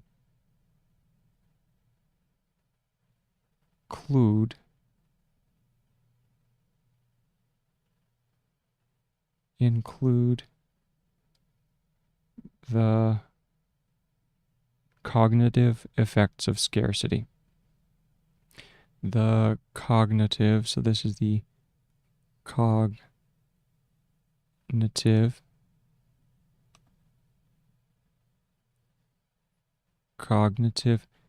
effects of scarcity. There we go, and then it's Confitur, Molnathan, and Shafir. That's why he's using confiture so much. It's C, confiture. Oh. Oh, it's hitting me now. I see how this works. That's his note. Oh my goodness. Okay, okay. It's beginning to hit me. You take the idea, any comprehensive analysis of social inequality must include the cognitive effects of scarcity, Confiture, Molanethan, and Shafir 2013. Molanethan and Shafir 2013, that is in your bibliography. That's one of your bibliographic notes, which is arranged alphabetically. And that's the way it links. Oh my goodness. Okay. Wow. Okay, all right. Now I understand why he has confiture all over the place. Confiture Molanethan. Molanethan. Here we go. Molanethan.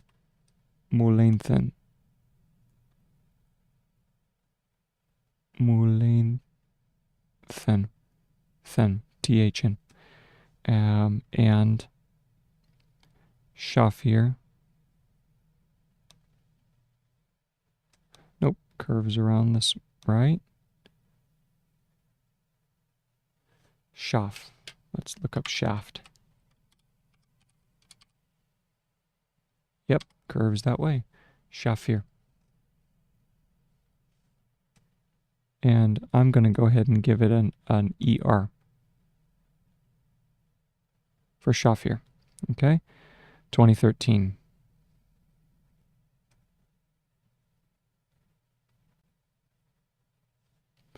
All right, and that was the quote. This immediately triggers further questions. Oh, this immediately triggers further questions. This and then immediate. Let's look up immediate.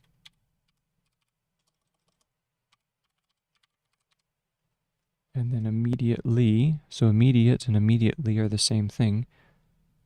This immediately triggers further questions.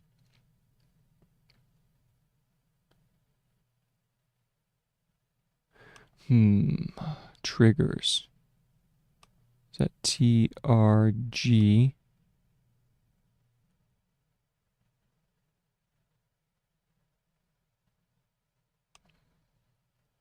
Is that triggers?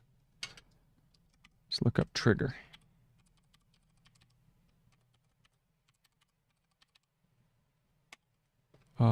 Okay, so the ER, and then it flips, and then there's a vowel underneath, so we add that in.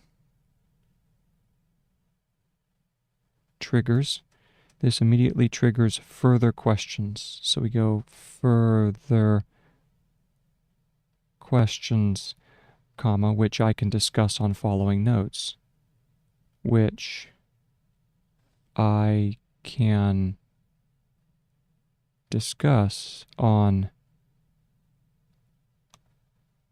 following notes, comma, starting with Y, comma, starting with Y.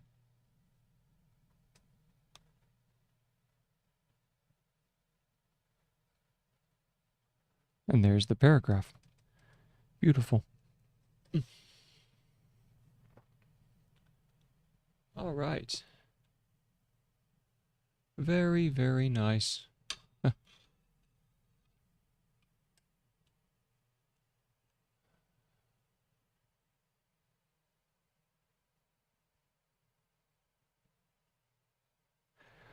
Okay, let's go ahead and this. I need to make this full screen here. Oh, there we go. And what do I do now? So we have about 51 minutes left. Boom, boom, boom. Just keep on working. Grab a little bit, a little sip of water. and then I have to actually go back and reread that paragraph before I go.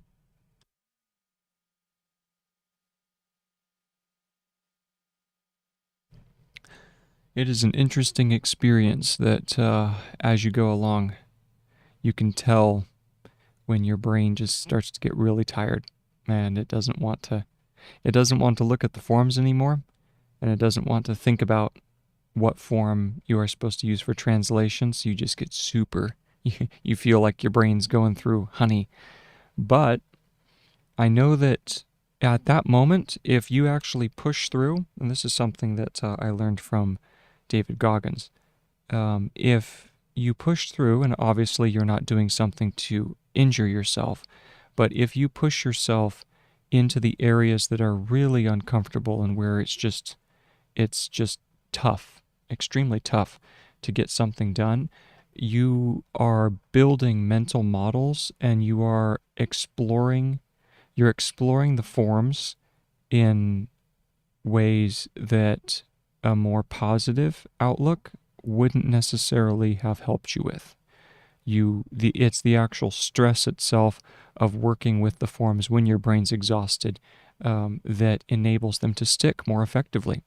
So I know they say that you shouldn't study and you shouldn't train when you're tired or fatigued, and I get that. It can be valuable and useful to make sure you get good rest, which, I mean, obviously you get good sleep. But that being said, I think there might be something to the fact of pushing yourself a bit harder at certain points in order to construct the mental models more effectively and more quickly. So that's all I'm going to say about that, and we'll just continue.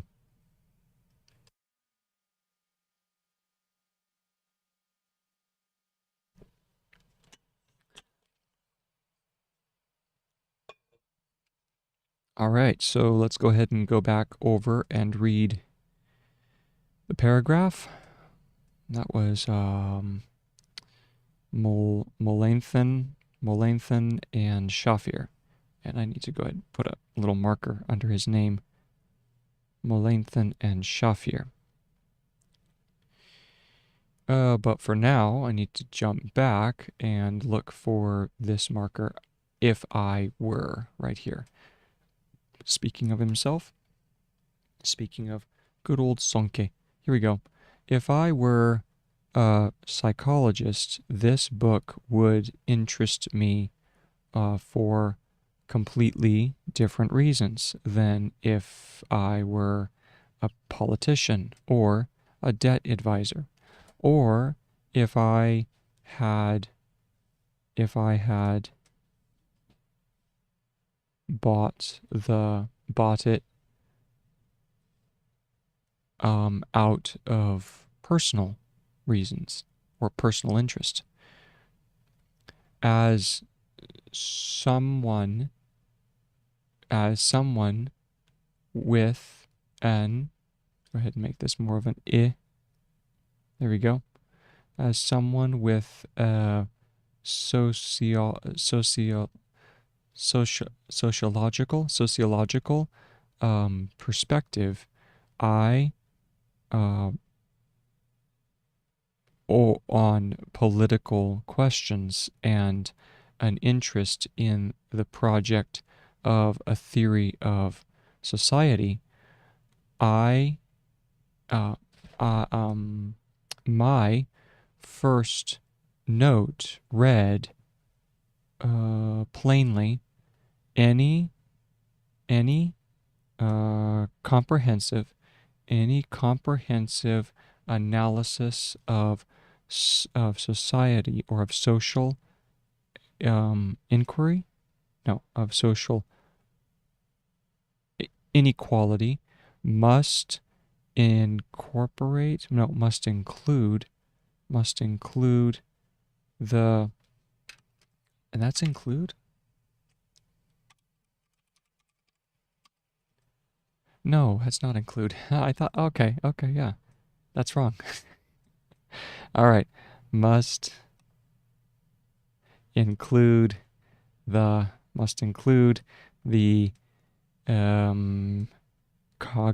cognitive effects of scarcity of scarcity. Konfitur, Mollenthen, and Shafir, 2013. This immediately triggers further questions, which I can discuss on.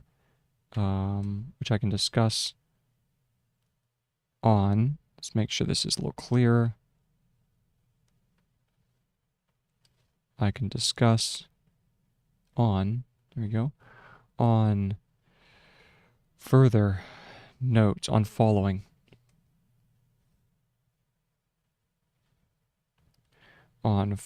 notes, starting with why. All right, so now we move on. Oi. Now I already have 2 notes in my slip box. Boy, like I said, I can feel when the brain just like, what are you doing to me, boss? Oi, oi, oi, oi. It just wants a break. I want a break. Now the beatings will continue until morale improves. Now, back to Ahrens. Now, I already have 2 notes in my slip box. I already have 2 notes in my slip box, comma, based on the literature notes, based on the literature notes I took while reading the book.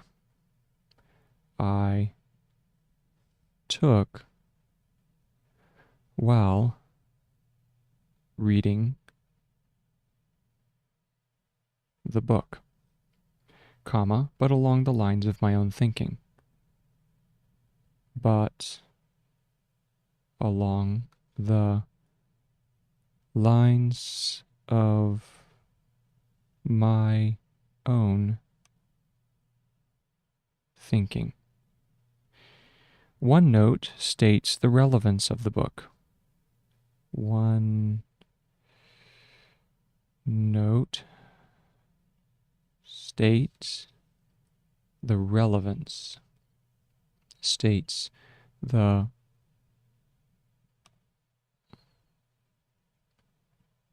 relevance of the book for my own thinking, for my own thinking, and one explains my idea in more detail, and one explains my idea in more detail. Here I could draw from my literature notes. Here I could draw from my literature, notes as a source of valuable facts and insight. As a source of valuable facts and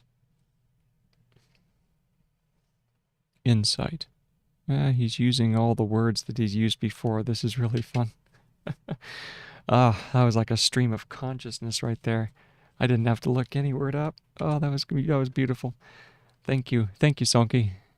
All right, now I need to add another page. How to take smart notes. Still section 11. This is page 10. Back up. Here we go. And now, what was that? even though the answers to the question of why scarcity, even though the answers, and I think I think we do have to put a little tick in there to show that it's a brief form. Answers, even though, where was that? Even though the answers to the question of why scarcity, the answers to the question of why scarcity is relevant to the study, is relevant to the study of social inequality, social, and then in, this is the one where we go in EQ, I believe, for inequality. Yes, inequality. Next page over here, inequality, are all in the book, even though the answers to the question of why scarcity is relevant to the study of social inequality are all in the book, are all in the book, comma, they are not just there to be copied, and that's the key. They are not just there to be copied. Man, I love that idea. They need to be made explicit. It's like calling it forth. It's like what God did at the beginning, where he drew order out of chaos. They need to be made explicit. They need to be made explicit. Explicit. Oy. I mean, you think about it, that is what God did at the beginning. In the beginning, God created the heavens and the earth. And he says the earth was without form and void, right? So he took what was disorderly and he brought order. And that's essentially what you're doing when you're making your notes, is you are bringing order out of chaos. And chaos just means potential. It means the potential that's out there in the world. And if you take the time to create your own structures, your own understanding of the world, boom, you have done the creative act. You've done the divine act. It's incredible.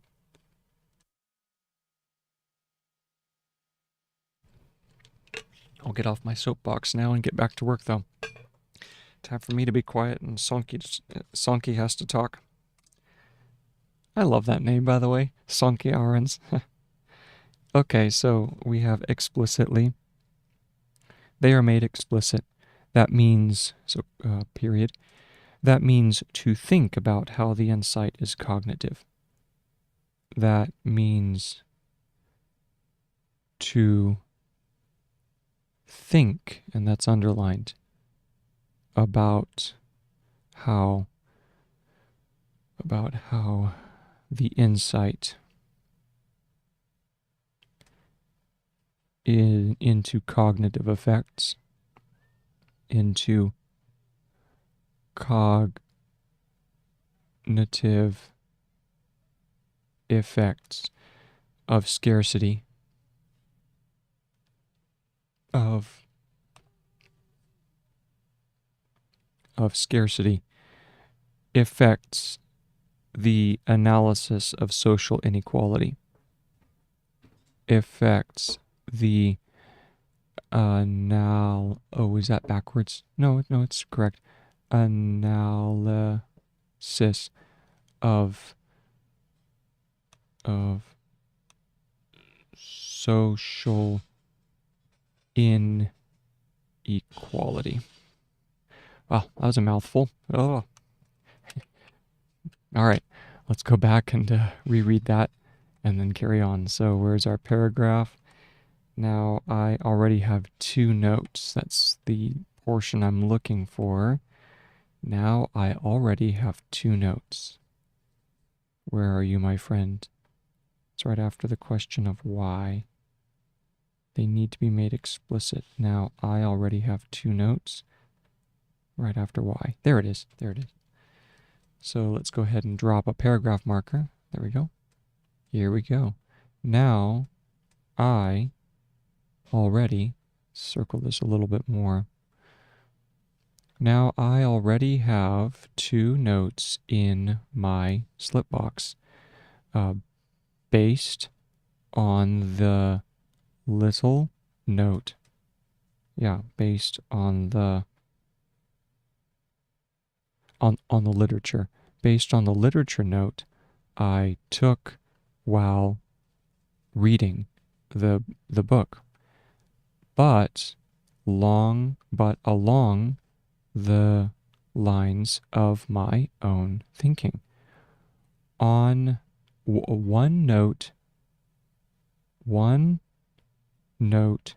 is it, as it is, one note states the relevance of the book for my own thinking, and one explicit, is that right? And one explains my my idea. That's supposed to be idea, isn't it? Yeah. My idea in more detail. Here I could draw from my literature notes as a source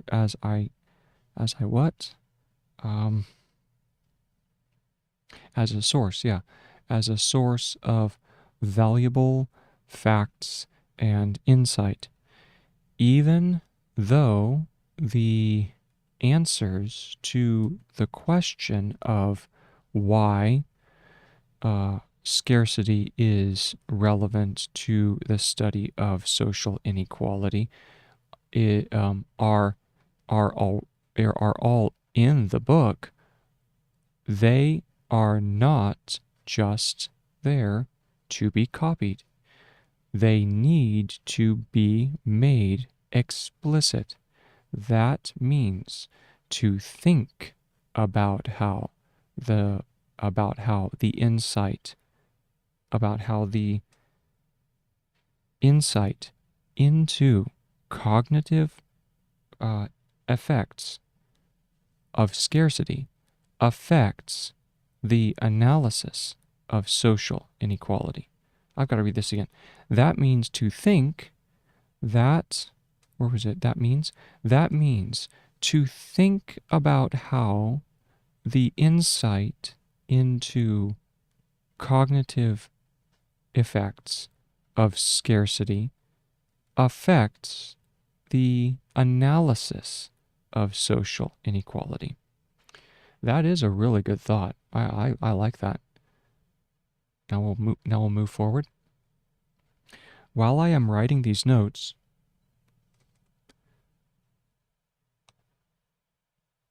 oh,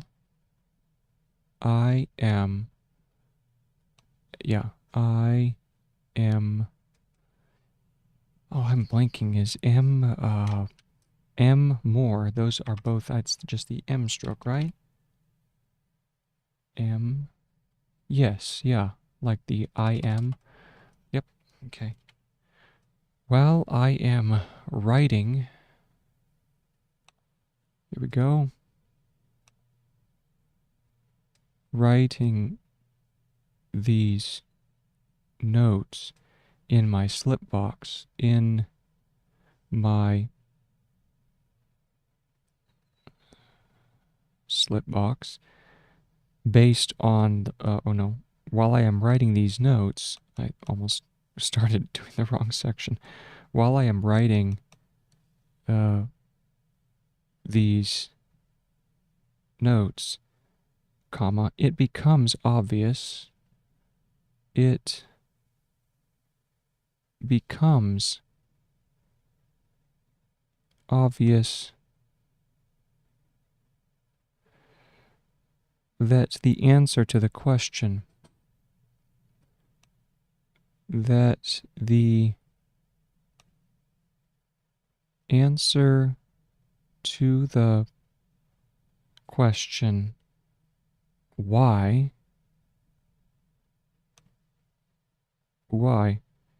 has already triggered more follow-up questions. Has already triggered. Is there an E in there, or is it just a straight consonantal stream? Oh, the E's at the beginning. Triggered. So we go. Oh, ran out of room. We'll do it down here. Has already triggered more follow-up questions. More follow. Yeah, I think that is follow, right? It's the one that goes down, or is it up? Follow. It goes, yeah, it goes down. Which is the one? Is that fall, the one that goes down? Let me look up. Follow, and then what about fall? No, fall and fallen. They're both the same. Good. Interesting. Follow-up has already triggered more follow-up questions. And let's do that here. Follow-up questions. Comma, like, colon. Isn't this already discussed in theories of social inequality? Isn't this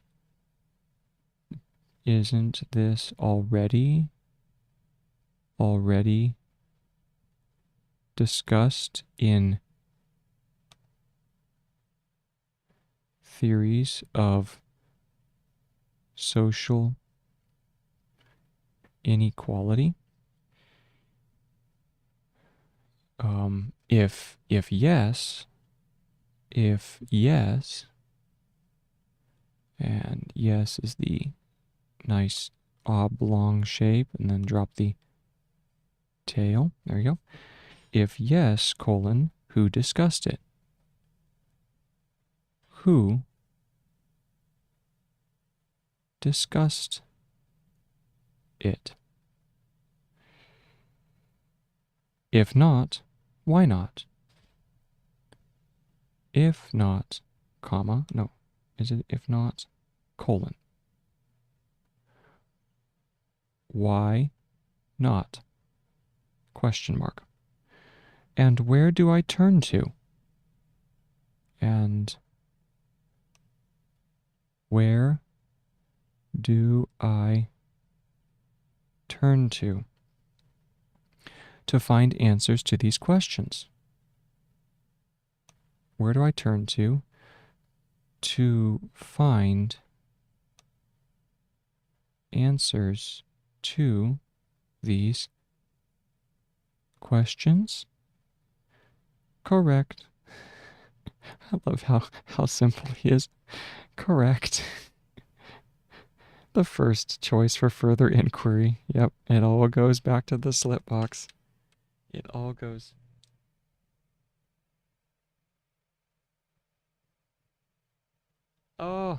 Oh, thank you so much, Captain Caption. Thank you. I appreciate that. I'm sorry, I just now saw your comment. Yeah, it is a really fascinating skill. I really enjoy it. Um, I mean, right now, I'm really pushing it hard because I go back to school starting in September, and so I've got 1 month to really get it into the hand, and so think today I'm on my 9th hour, so I'm a little bit I'm a little bit worn on it, but it's a great skill to have. So Yeah, I love this style of practice, especially on more dense material, such as, this book by Sonke Ahrens. Really, really useful, and yeah, enjoying it. So thank you for sticking around. I've got about 25 more minutes, and then I get to call it a night. It's about 8:40 here for me, and so I'll be able to call it a night, get some rest, and then hit it again tomorrow. All right, so anyway, where was I? I was on correct. Let me search for correct. Yep, that's correct. Correct is correct. The first choice for further inquiry is the slip box. The first choice for further inquiry is oh yes, that's the in and then chi. For inquiry is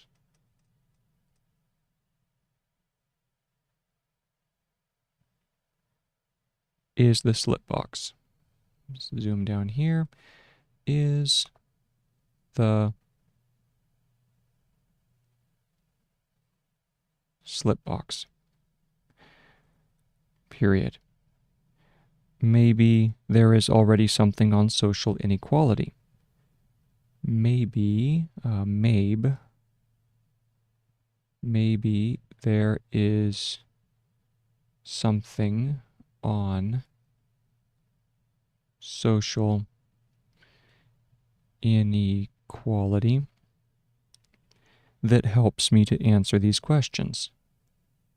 That helps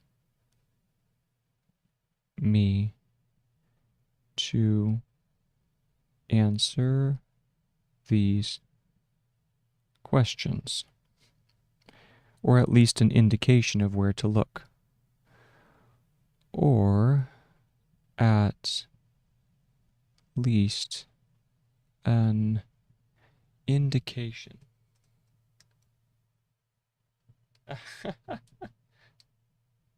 I know. As I've spent more and more time on this skill and just seeing how valuable it is, especially in the world of academia. I mean, that's the reason why I'm bringing it back, is because I just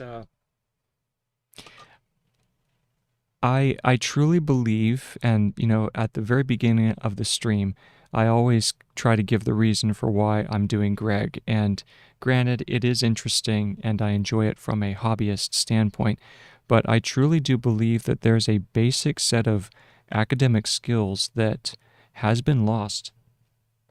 Uh,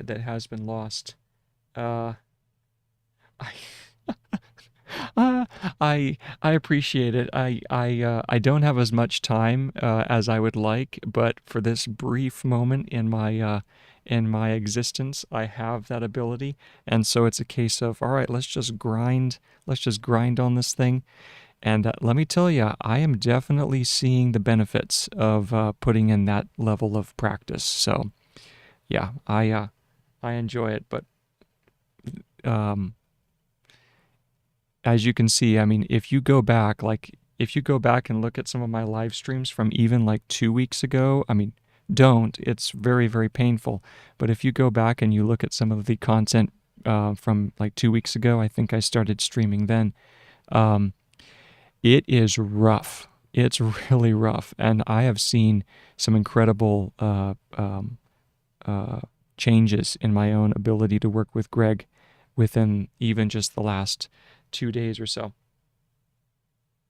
Oh, no worries. No worries at all. No worries at all.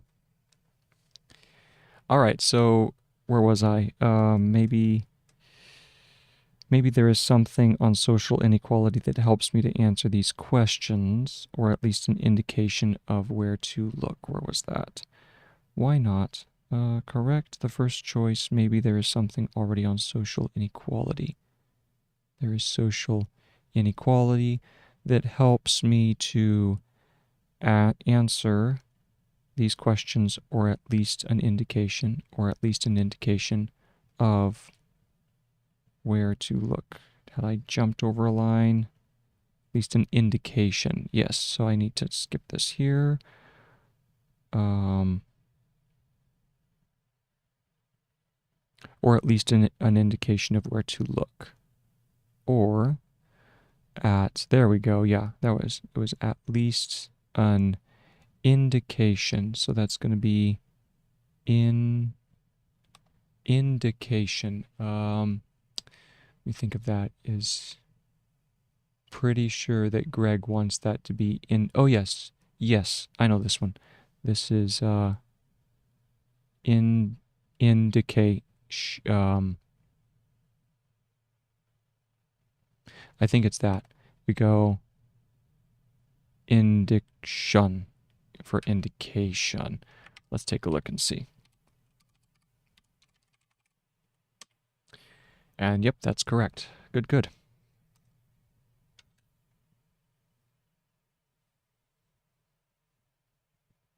Oh wow. You're learning pre-anniversary? Well, good for you. So I started with Anniversary because that was the first book that I got, and I really haven't looked into pre-anniversary. I know that they have even more brief forms, isn't that the case? I know that there's like some extra levels that they bring to it, but you know, I feel happy in the anniversary level, so. But yeah, I'm more than happy to be a study buddy. It's actually one of the things that's kind of fun. Now I'm getting all tongue-tied. All right, so now I'm going to go ahead and go back. Indication of where to look. Indication of where to look. And now I'm going to go back up. I'm going to go back up to the previous paragraph marker if I remembered to drop it. If not, I'm looking for while I am writing these notes. While I am writing these notes. Pulling back through. Might be on the previous line. Looking while I am writing these notes. Okay. Looking here. While has such a distinct look. There it is. Yep. While I am. Okay. Let's go ahead and drop a paragraph marker.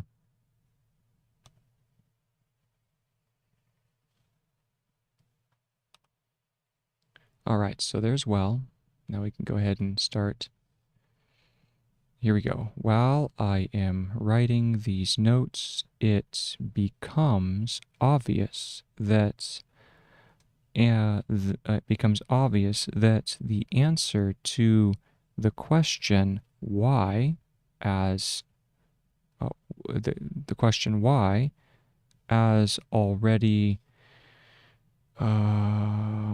triggered, why already triggered more, so this already triggered more follow-up questions like is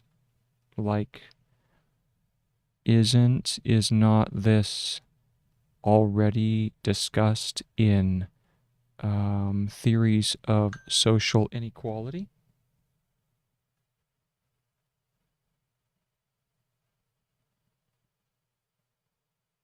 Oh, okay, all right, well, that's good to know. Yeah. Yeah, that's what I was thinking. They weren't that different, but anyway, so we were the question in theories of social inequality. If yes, who discussed it? If no, why not? And what is that? And what is that? If not, why? If not, why not? And is that and are? Or is that and where? Ah, easy word and I can't remember it. And where do I turn to find answers? Is that answer? Should be answers, right? And to find answers. So I need to make that plural. Double hook in answers. Answers, yeah. Answers to the questions. Answers to the questions? Correct. The first choice for further inquiry is the, oh, if that's the, then I need to fix that because that looks almost like a, oh, come on. That looks like a P. So I need to curve it down just a little more. Is the slip box. Maybe there is something on social inequality that helps me to answer these questions. Or it lessens, hold on, or at least I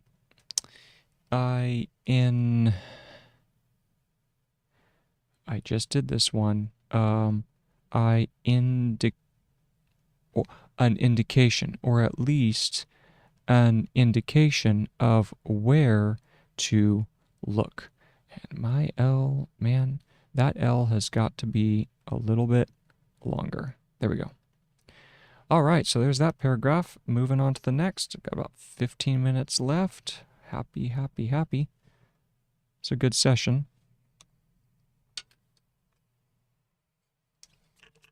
Time for another sip of water. Cheers.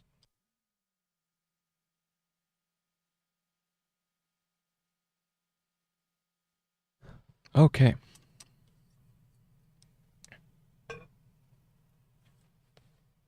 Alrighty. Let's grab the pen. By skimming through the slip box, I might discover that these ideas could also be helpful for another topic. So let's go ahead and start here. By skimming, is that skimming? Let's see here.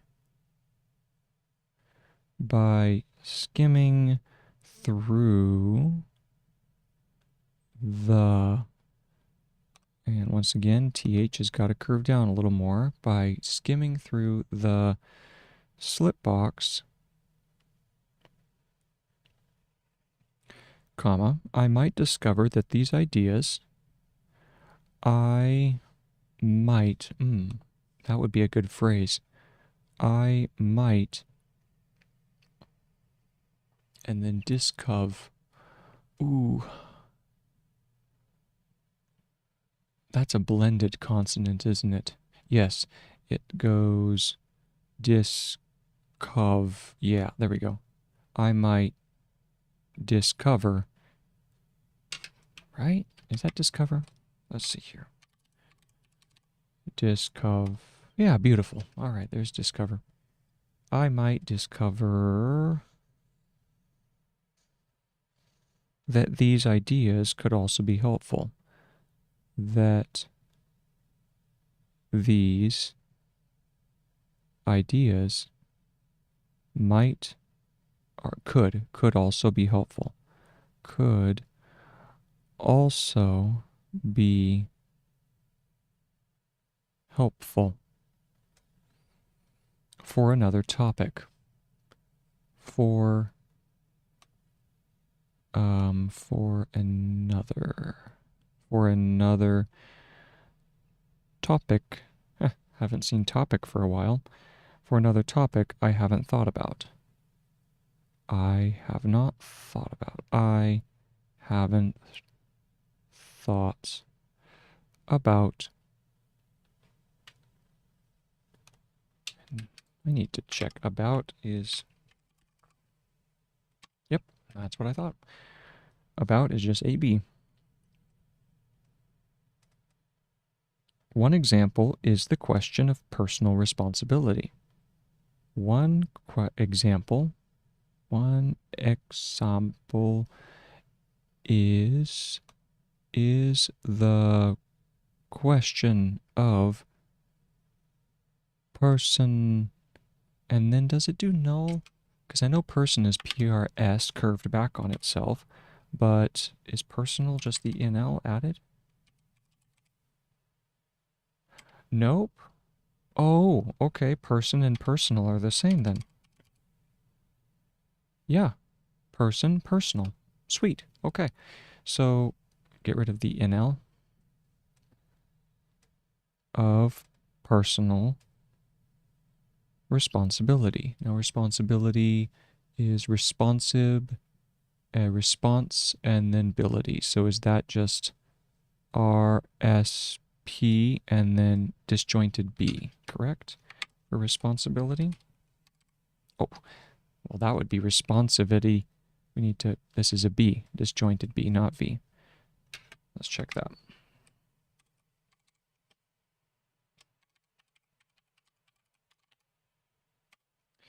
Yep, that's funny. That's a term. That's one of the words I made.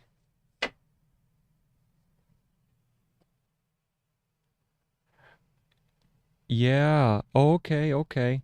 Sorry, I just looked at your comment. That's true. I now see what is interesting, and I do like your opinion there about the brevity uh,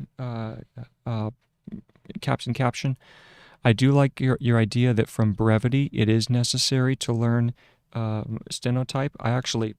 I have a an Eco Stenoflow um, keyboard from Nulltronics, and I started to learn Plover theory last year. It's a good system. I would recommend it in case that's the direction you want to go.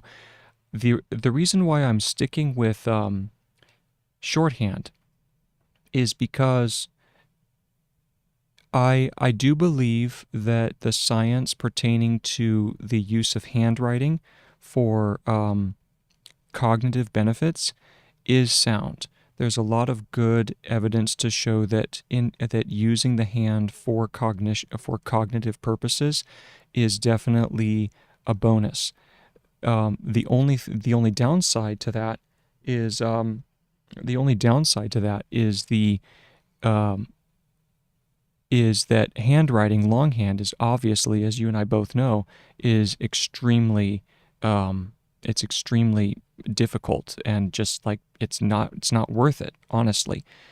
So to me, it's a case of I think we're almost at a tipping point. I think we're almost at a tipping point in technology where I could easily see in the over the next 5 years, if the community and the advocacy grows enough, I see that we might be able to get people to build transcription machines for us for using Gregg. I actually did a little bit. Yeah, I did a little bit of research into the possibility of training using machine learning to train a neural network on Gregg shorthand recognition, and so that's why I'm continuing to work with the system in the hope that we will see a neural network coming in the near future. To me, it would be like one of the best uses of large language models, in my opinion. I think that it might actually do something valuable for a change, and that is the one reason why I make all of these forms on my website. All of the SVG files are completely open source. The reason for that is because my hope is that someone will be able to use it as a database, or a training data, to be able to build a model. And so I'm just holding out, hoping for that moment, and because I know that training the hand is so good, and maybe some wonderful angel out there will go through the process of making the neural network for us. So,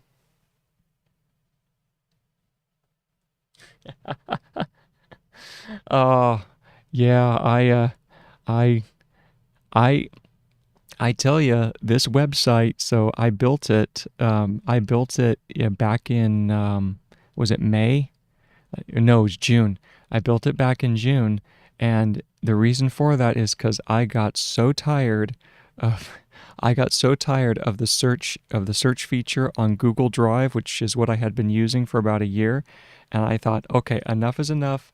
I can't handle this anymore, and so that's why I then went to the process of I went to the process of building the website, and so far I have really enjoyed it. It's become an invaluable part of my studies. So, all right.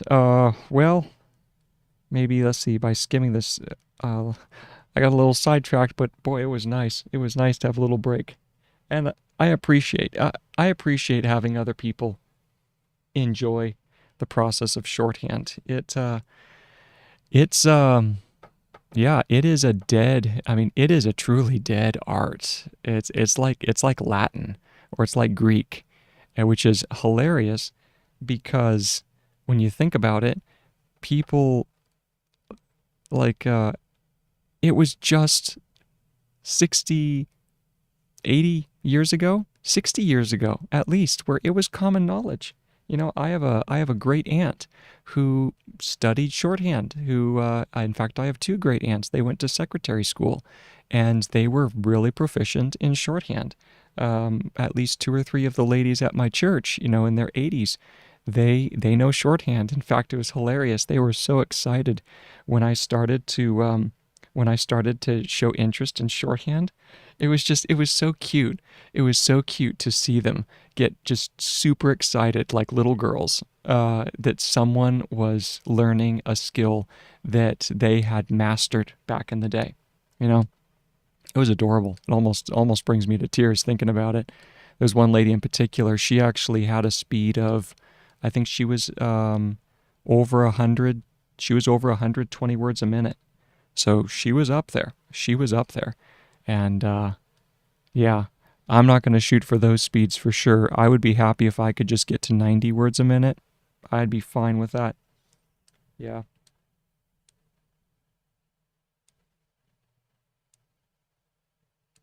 Yeah, I just love it. I love it. One thing that has really been a change for me was making the switch last year. So I spent like 2 or 3 years.